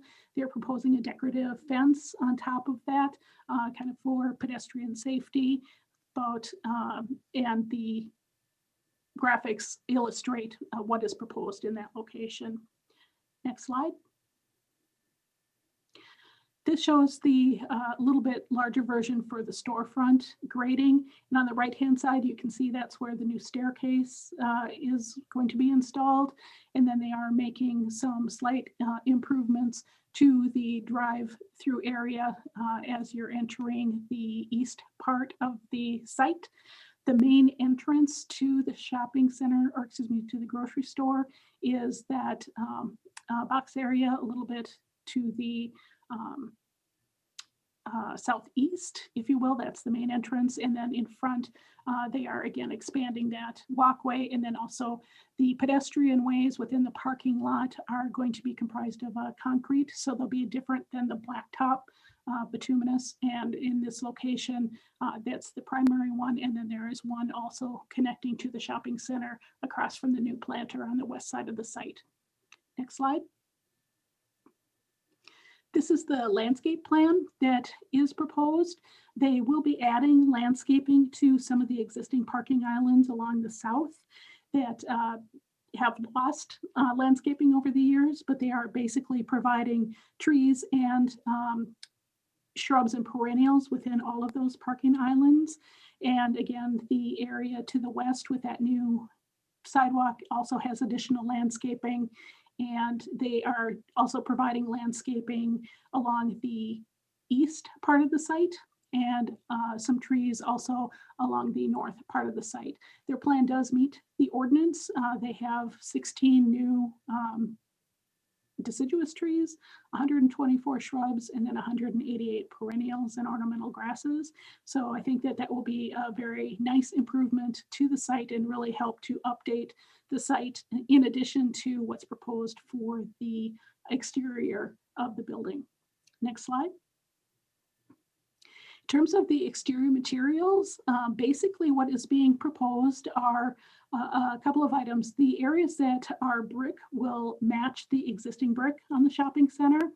They do have areas of, they've got canopies that are shown both in two different colors. There's white and then also this green canopy to kind of help to identify the new grocery store locations. They have different colored coping materials or metal materials for the top part of the building. The primary area in for the storefront is going to be that dark charcoal type material. And then also they are painting with a light gray all of the new storefronts, and the entry will be black anodized aluminum. So it will have a much more I think current and different type of look than the existing shopping center, much more updated, much more contemporary. Next slide, please. This slide shows what the south part of the new grocery will look like and some of the additional windows. They're putting in much larger windows along the storefronts. And in addition to that, they are adding parapets. And the, as I said, the main part of the parapet is in the center of the new shopping, or excuse me, the new grocery store addition. And then next slide, please. Then they are also making changes. This is the east side of the building. And what they have done is they have wrapped around the, on the left side, you can see the parapet extending back along the east wall. And then in addition to that, they are adding additional features, these new panels. They're 4x8 panels, both for the top parapet and then also the part of the building that is shown on the west side that will be improved as well. Next slide.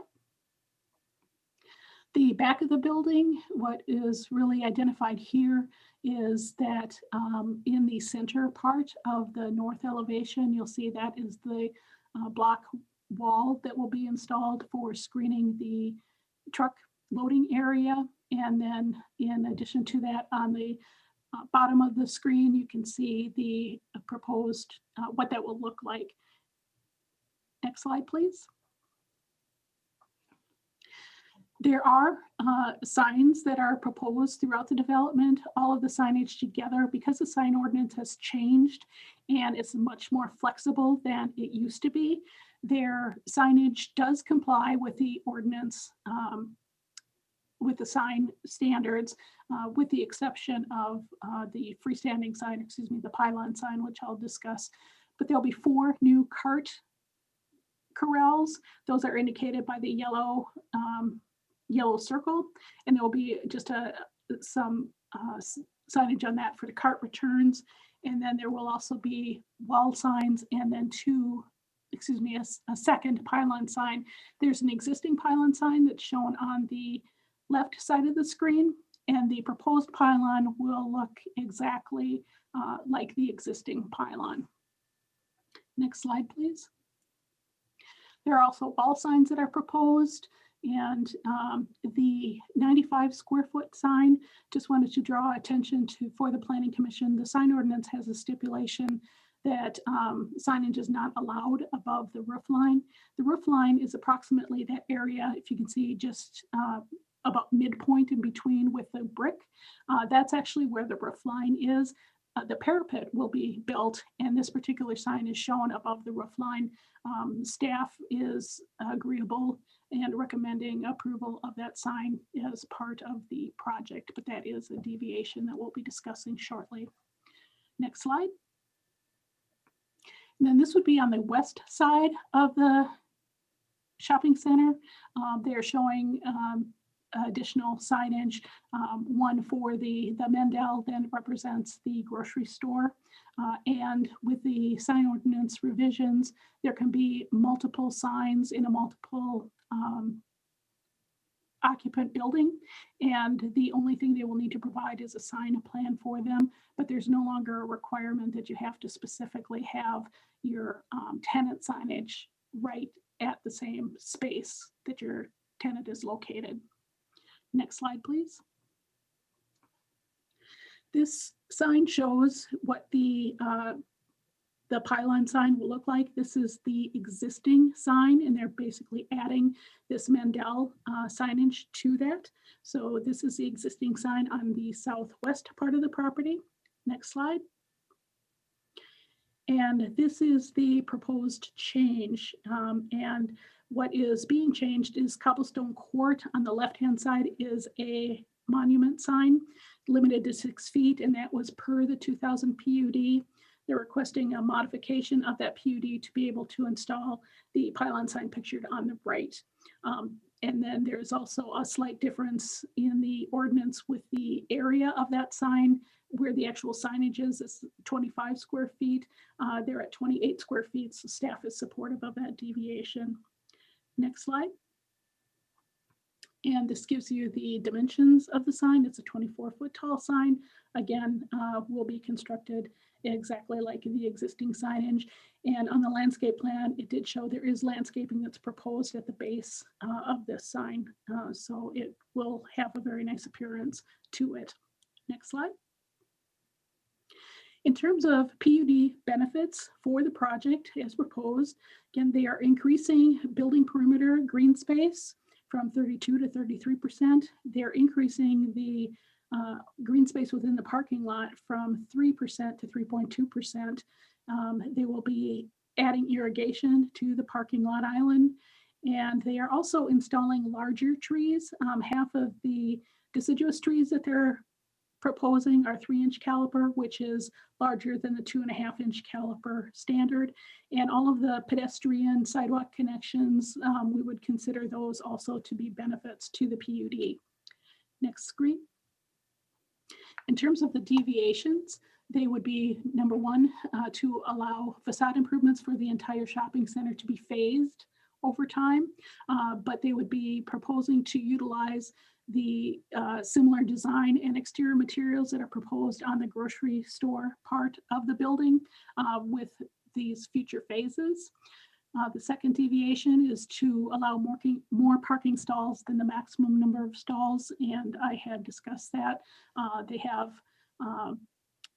approximately 15% more parking than the maximum of the ordinance today, but considering what they were able to do, they've actually reduced parking overall quite a bit. And as I said, from that 2000 PUD, it's been reduced from over 600 to 561, and that's going in the right direction from the standpoint of the ordinance changes we have had over time with regard to parking. Next deviation is to allow the second pylon sign and the size, increasing the sign size there, and then also a deviation for that one wall sign over the main entrance to be above the roof line. Staff is in support of the deviations that are requested. Next slide, please. We are looking for the 2000 planned unit development in order to construct the improvements as proposed. They're looking for 4 of the PUD items from the 2000 PUD agreement to be removed, and that be that the applicant install proof of parking. They do not need the proof of parking, and that would even further exacerbate having more parking than needed. So that is not necessary. To the monument sign shall be reduced to 6 feet in height. That will be removed because we're no longer talking about a monument sign. That will be taken out and replaced with the new pylon sign. And then the tenants have customer access from the north. So there was in that 2000 PUD a provision that allowed them to have signage on the north side of the building as well. The ordinance has been changed over the years, and that is no longer a requirement. So we're proposing to remove that. And the last one was with regard to Old Country Buffet, had signage on the building, and there was a condition in the 2000 PUD that needed to be removed. Old Country Buffet has vacated the site. So again, this is also another provision that does not need to be within the PUD approval any longer. Next slide. The recommendation from staff is to recommend approval of the project as identified. The conditions that we would include is that the previously approved PUDs would remain in full force and effect except as modified by the application. Sign permits will need to be obtained before any exterior signage is put on the property. There are some minor things that need to be done based on the city engineer's review of the project, and those still need to be addressed. Number 4, they will need to apply for a permit for the retaining wall on the north side because it exceeds 4 feet. Number 5, staff is recommending that we add this provision, and this is something that we had talked about a few years ago and actually modified the ordinance and the PUD rezoning ordinance to include. And that would be just to specify that any uses that are permitted in that underlying B3 zoning district, that means permitted or accessory, that they can do those on site and they won't have to continue to come back each time. One of the items that's within that list is a grocery store. So if this had been in place, they would not have needed to come back for a PUD just to change to that use. And then number 6 is removal of the items B, C, D, and E in the 2000 PUD agreement, which we just went over. And number 7, actually, I should say, I have added 6 and 7. We discussed them in the staff report, but they weren't actually conditions outlined. And I just wanted to be clear that those were included. So number 7, that exterior modifications to the shopping center can continue to be done in the future. They will not need to come back to Planning Commission and Council as long as they are consistent with the design and exterior materials that are proposed for this addition. And with that, I can stand for questions. All right, thank you, Ms. Garros. I suspect we will have a number of questions. In the meantime, Commissioners, since nobody, oh, we do have Commissioner John. I'm curious on the parking situation. Was the 561 stalls for the new addition, or is that in the entire area itself? The 561 stalls is for the entire shopping center parking. Okay, that makes sense. And we have no idea who this new tenant will be. And the reason I ask is if this is a big draw, traffic is going to be a huge concern. Are there access points? What are the access points in and out of the shopping center? I know currently there one going right to Nicollet and another one on the other side to Grand Avenue. Are those going to be the existing access points? Yes, all of the access points will remain as existing. There is also on the north side to Cobblestone Lane. there is an access at that location as well. So there's 3, and those 3 will remain.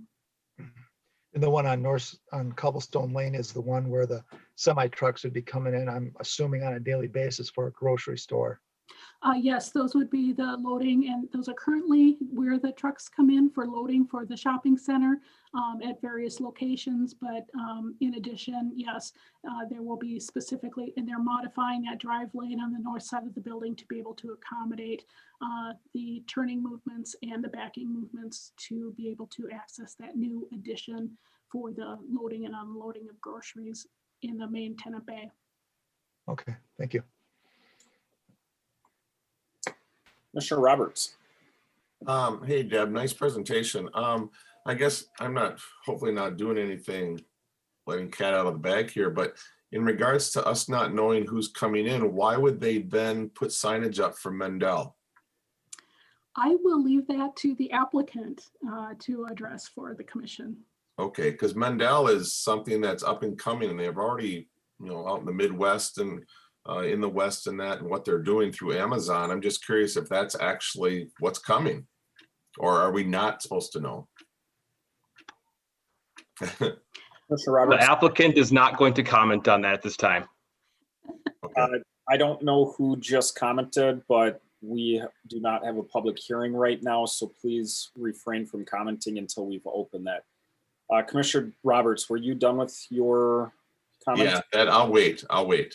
Okay, Commissioner Henderson. Yeah, Deb, I have a question regarding the phased exterior upgrades. I know in the staff report it says that as the tenants move in, then they'll upgrade the exterior of the building. But what if one tenant will move in like every other space? So does that mean every other exterior portion of the building will be upgraded? And will there be a time limit as to when the upgrades need to be done?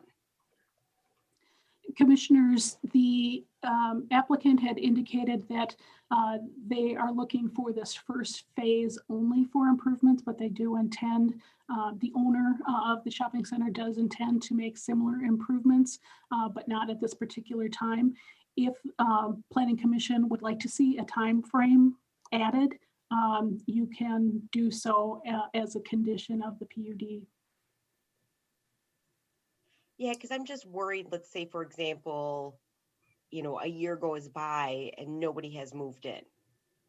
So only half of the building has been upgraded. Commissioner Henderson, I share that concern, so maybe let's ask the applicant that when they come up here. All right, so I do not see other comments at this time from the Planning Commission. I will open the public hearing at 8:22 p.m.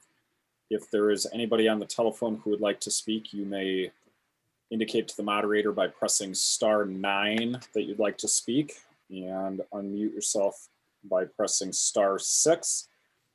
And I do not believe there is anybody on the telephone at this moment, so I will move to the Zoom meeting. And if there is anybody on the Zoom meeting who would like to speak to this item, I would like you to indicate that by raising your hand within the meeting, and the moderator can recognize you. And then please state your name and address for the public record.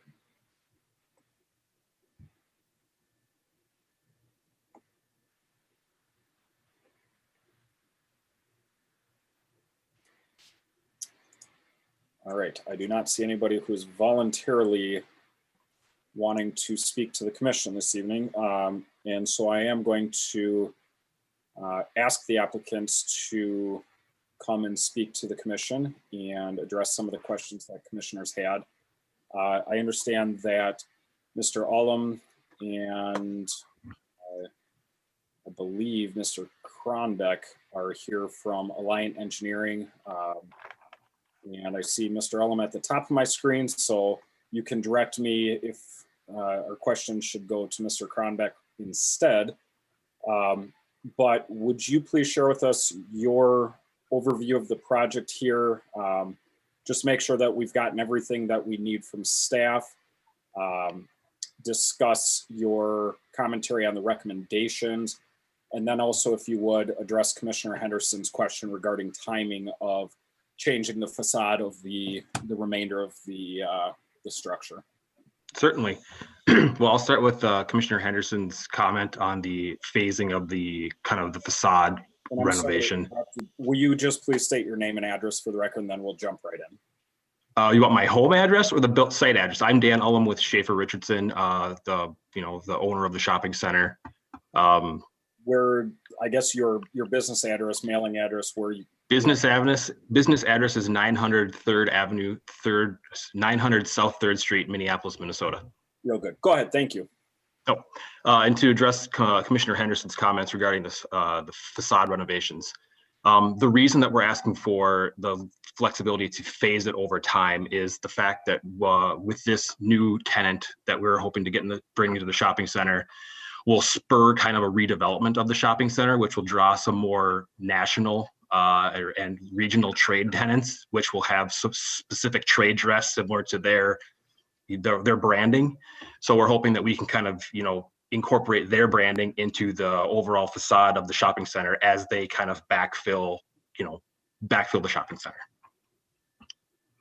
The locations of entrances may shift over time. The sizes of spaces may change over time. So we want to just have the flexibility to accommodate all the tenants that want to relocate or potentially come to Cobblestone to have a nice, vibrant, full shopping center. Thank you. I think it's, shared by just about everybody in the city that we'd like to see some vibrancy added to that particular part of Burnsville. I recognize that there's some, I guess, delicacy with what you've been doing as far as negotiating with the potential tenant here. But assuming that this project does move forward, I think it is reasonable for the city and the Planning Commission to ask that there be some type of timeline put on having the remainder of the shopping center at least look like what this tenant looks like, or what you're proposing here. And so, like I said, I share Commissioner Henderson's concerns here. What, Mr. Ullum, would you think would be a reasonable timeline for that? My initial thoughts, given the kind of the climate that we're in for retail leasing cycle, I would say that it needs to be, this particular deal is pushing a year from, first talking. So the timeline to burn on these deals is it's not months, it's years. So I'd be open to, if there's a suggestion that the commission has for, timing, we're, confident and hopeful that we're going to have a quick lease up or release of the shopping center, but obviously we don't have a crystal ball either. Right. As far as the recommendations that are currently listed, and I'm not sure if you can see the same thing I can see, but they're on my. I can see them. Okay. Are these recommendations all familiar with you from what you've discussed with staff, and are you in agreement with these? We are familiar with all of them, and we are in support of all of them. Okay, very good. I'm going to ask if the commissioners have any questions for our applicants at this time.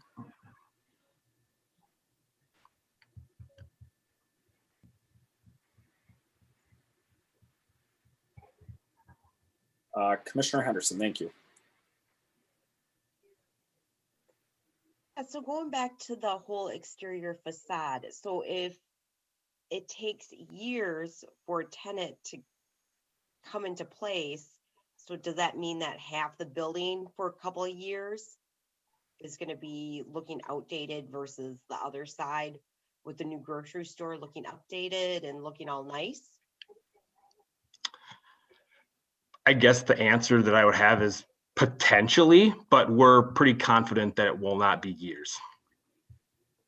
But like I said, given the current climate and leasing in the retail world, it's a little bit unknown. We're excited to have this tenant to be the trigger for the redevelopment and the re-tenanting and the rejuvenation of the shopping center. So we're pretty confident that it will be, if it's years, it's going to be very low single-digit years, not very high single-digit years.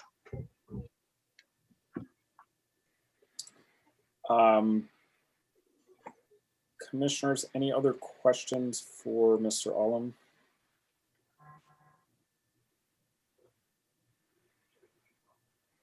Okay, thank you, sir. We will come back to you if we have additional details that we need some answers to. Thank you so much.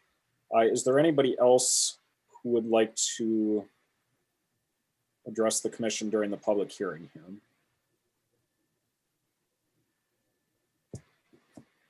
All right, seeing none, I'm going to close the public hearing at 8:29 p.m. and open it up for some discussion amongst the commissioners.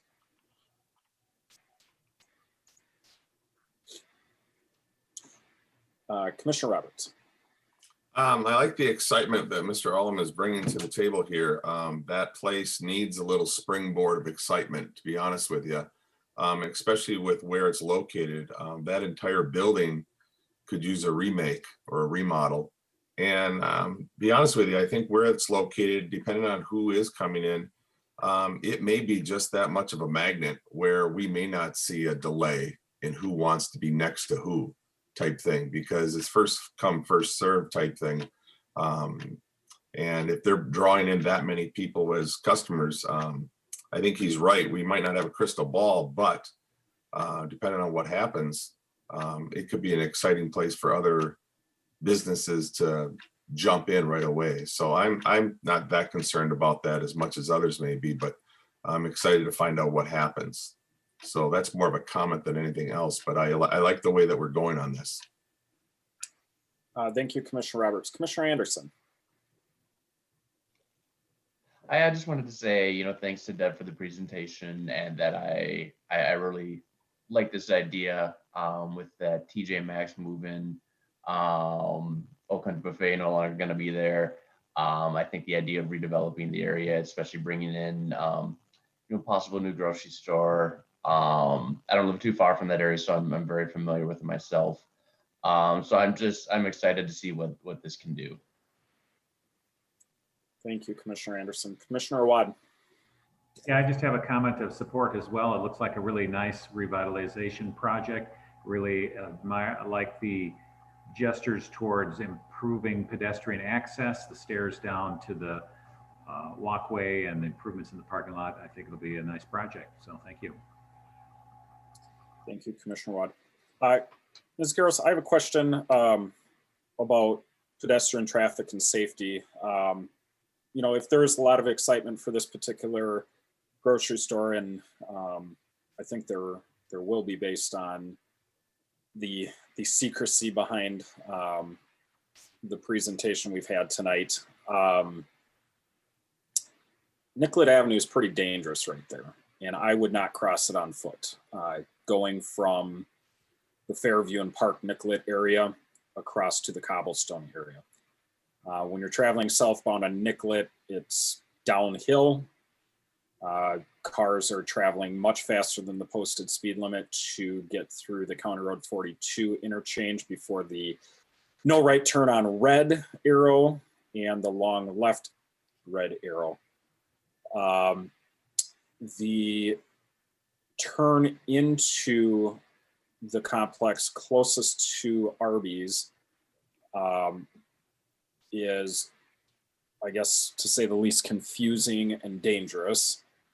And I'm incredibly concerned about the pedestrian traffic, but also the vehicle traffic and the dangers that could be caused or that could be, I guess, created by increasing the use of this area.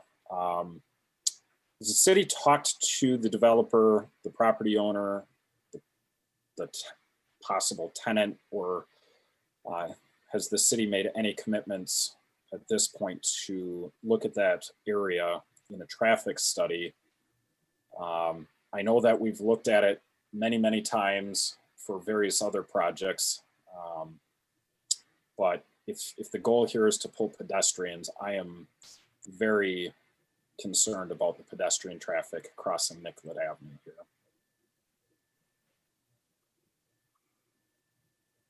Ms. Desrud, do you have any comments with regard to traffic or circulation? As far as a traffic study, our city code has certain requirements that must be met before we can require a traffic study.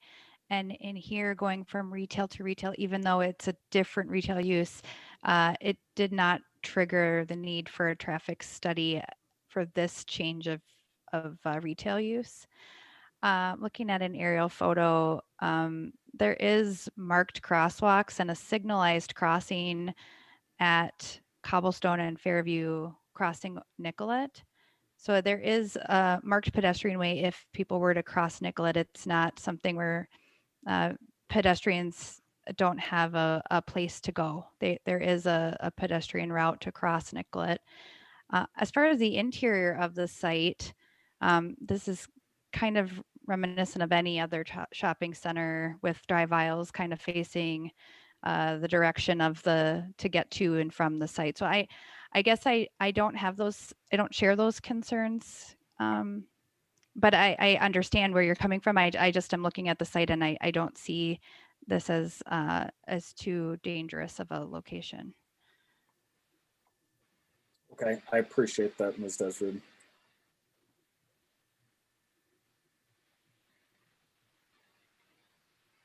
I will reiterate my concern just frankly for the public record, because I do think that's a dangerous area. And I do think that if the goal here is to increase pedestrian traffic to the site,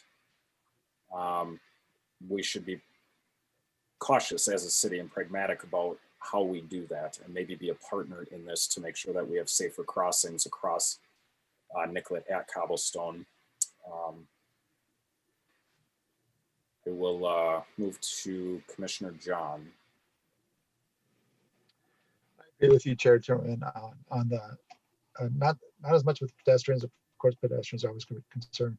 Just the traffic in the general area. That is a very heavy trafficked area. There is that traffic light at Fairview there. I'm looking at the screen as I talk. That's why I'm looking off to the side. Grand Avenue there comes in, and my concern is this is a huge draw. It brings in a lot of people, a lot of flow.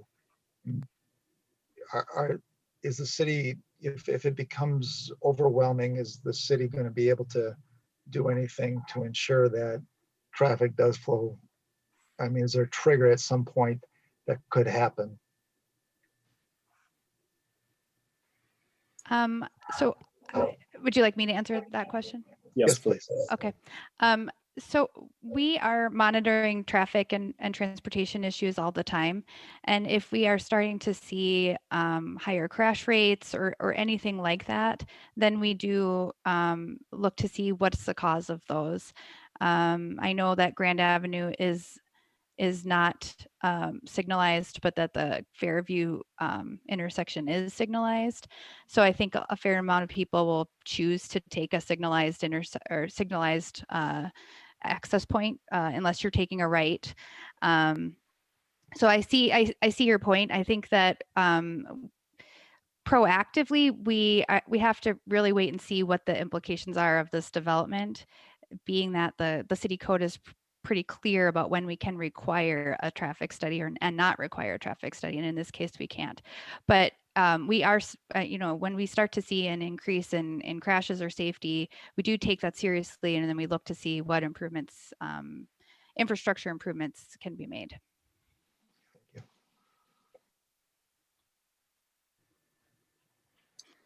Commissioner Roberts.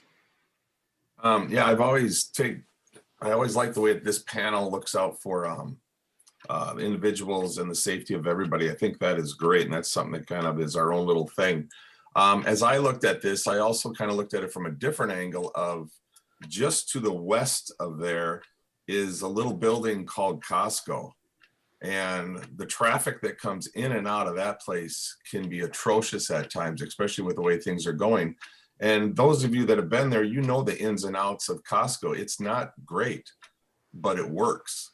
And I kind of put myself in the position of thinking, okay, if that's working on one end, this is probably going to work on another end. And like being said, if something's going wrong, I'm sure we're gonna flag it right away. But not to say that looking out for individuals isn't a good thing. I'm backing you guys on that one. But I'm thinking to myself on another end of it, you know, let's see what happens. But I think we have other places in the cities that is hugely trafficked, and we're doing okay. I think we might be okay on this. I'm excited to see what happens. That was just my comment on that. Thanks. Thank you, Commissioner Roberts. Commissioner John? Yeah, thank you for that. I agree with you. That was what was thinking in my mind, or what was in my mind, is the whole Costco area. My fear on this one is that Nicollet Avenue is a heavier driven road than Burnhaven. However, yeah, I have full confidence in our city engineers and ensuring in public safety, of course. And I really hope this turns out to what the building owner is hoping to see at the site, and have great traffic, and is a boom for him. I really do. So that's all I have. Traffic is my biggest concern. Outside of that, I am excited for him and for us. Commissioner Roberts, did you have something else, or? That's me forgetting to click a button. My apologies. No problem. All right, so I think that it looks like we've kind of gone around with some of our concerns and issues, and I think at certain times we have to look at projects and understand that you know, they meet, you know, the ordinances, and we can approve them based on that. But I also think it's important, and this commission, like Commissioner Roberts said, is very vocal about safety. We always have been since I've been on this commission, and I think that we, you know, set a really good standard for the city to review and to consider these things. And so I hope that it is part of the consideration moving forward.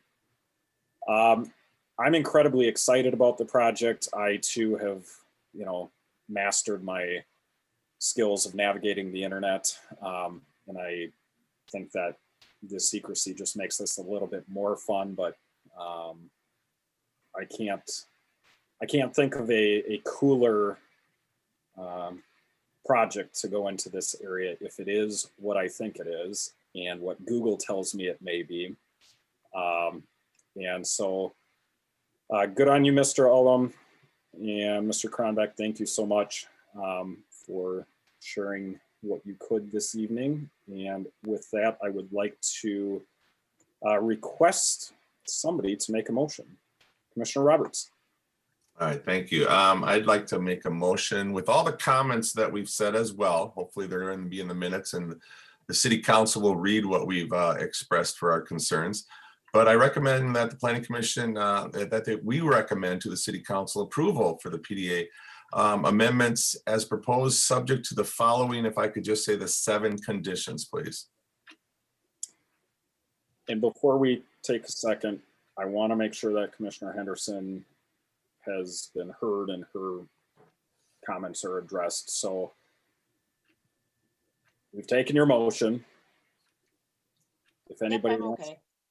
You're okay? Okay. Commissioner Watt. I second the motion. All right, moved by Commissioner Roberts, seconded by Commissioner Wad. If we could have a roll call vote, please. Commissioner Watt, Aye. Commissioner Henderson, Aye. Commissioner John, Aye. Commissioner Roberts, Aye. Commissioner Timmerman. Aye. And the motion carries. And as with our other agenda items, this will move to the city council meeting on Tuesday, February 2nd at 5:30 p.m. Thank you so much. Thank you, commissioners. All right.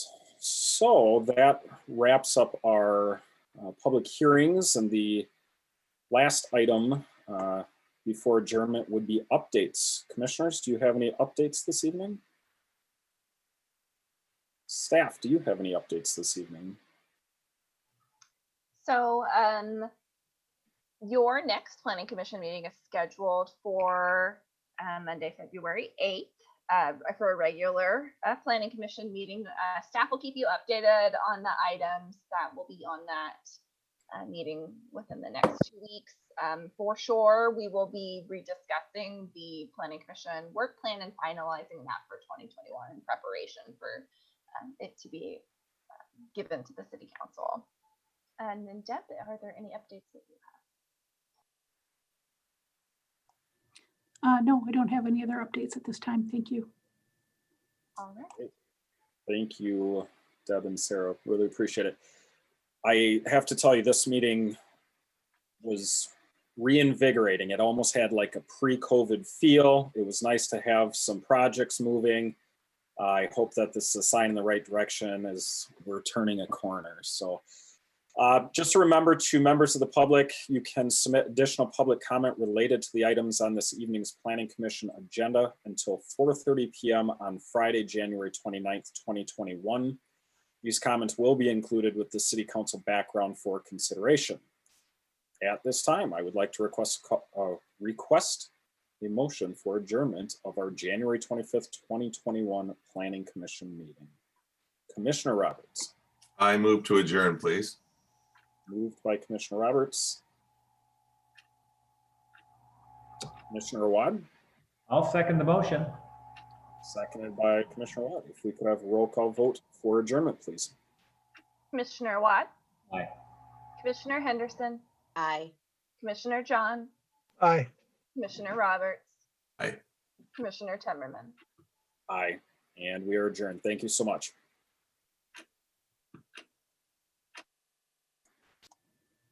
Thank you, everybody.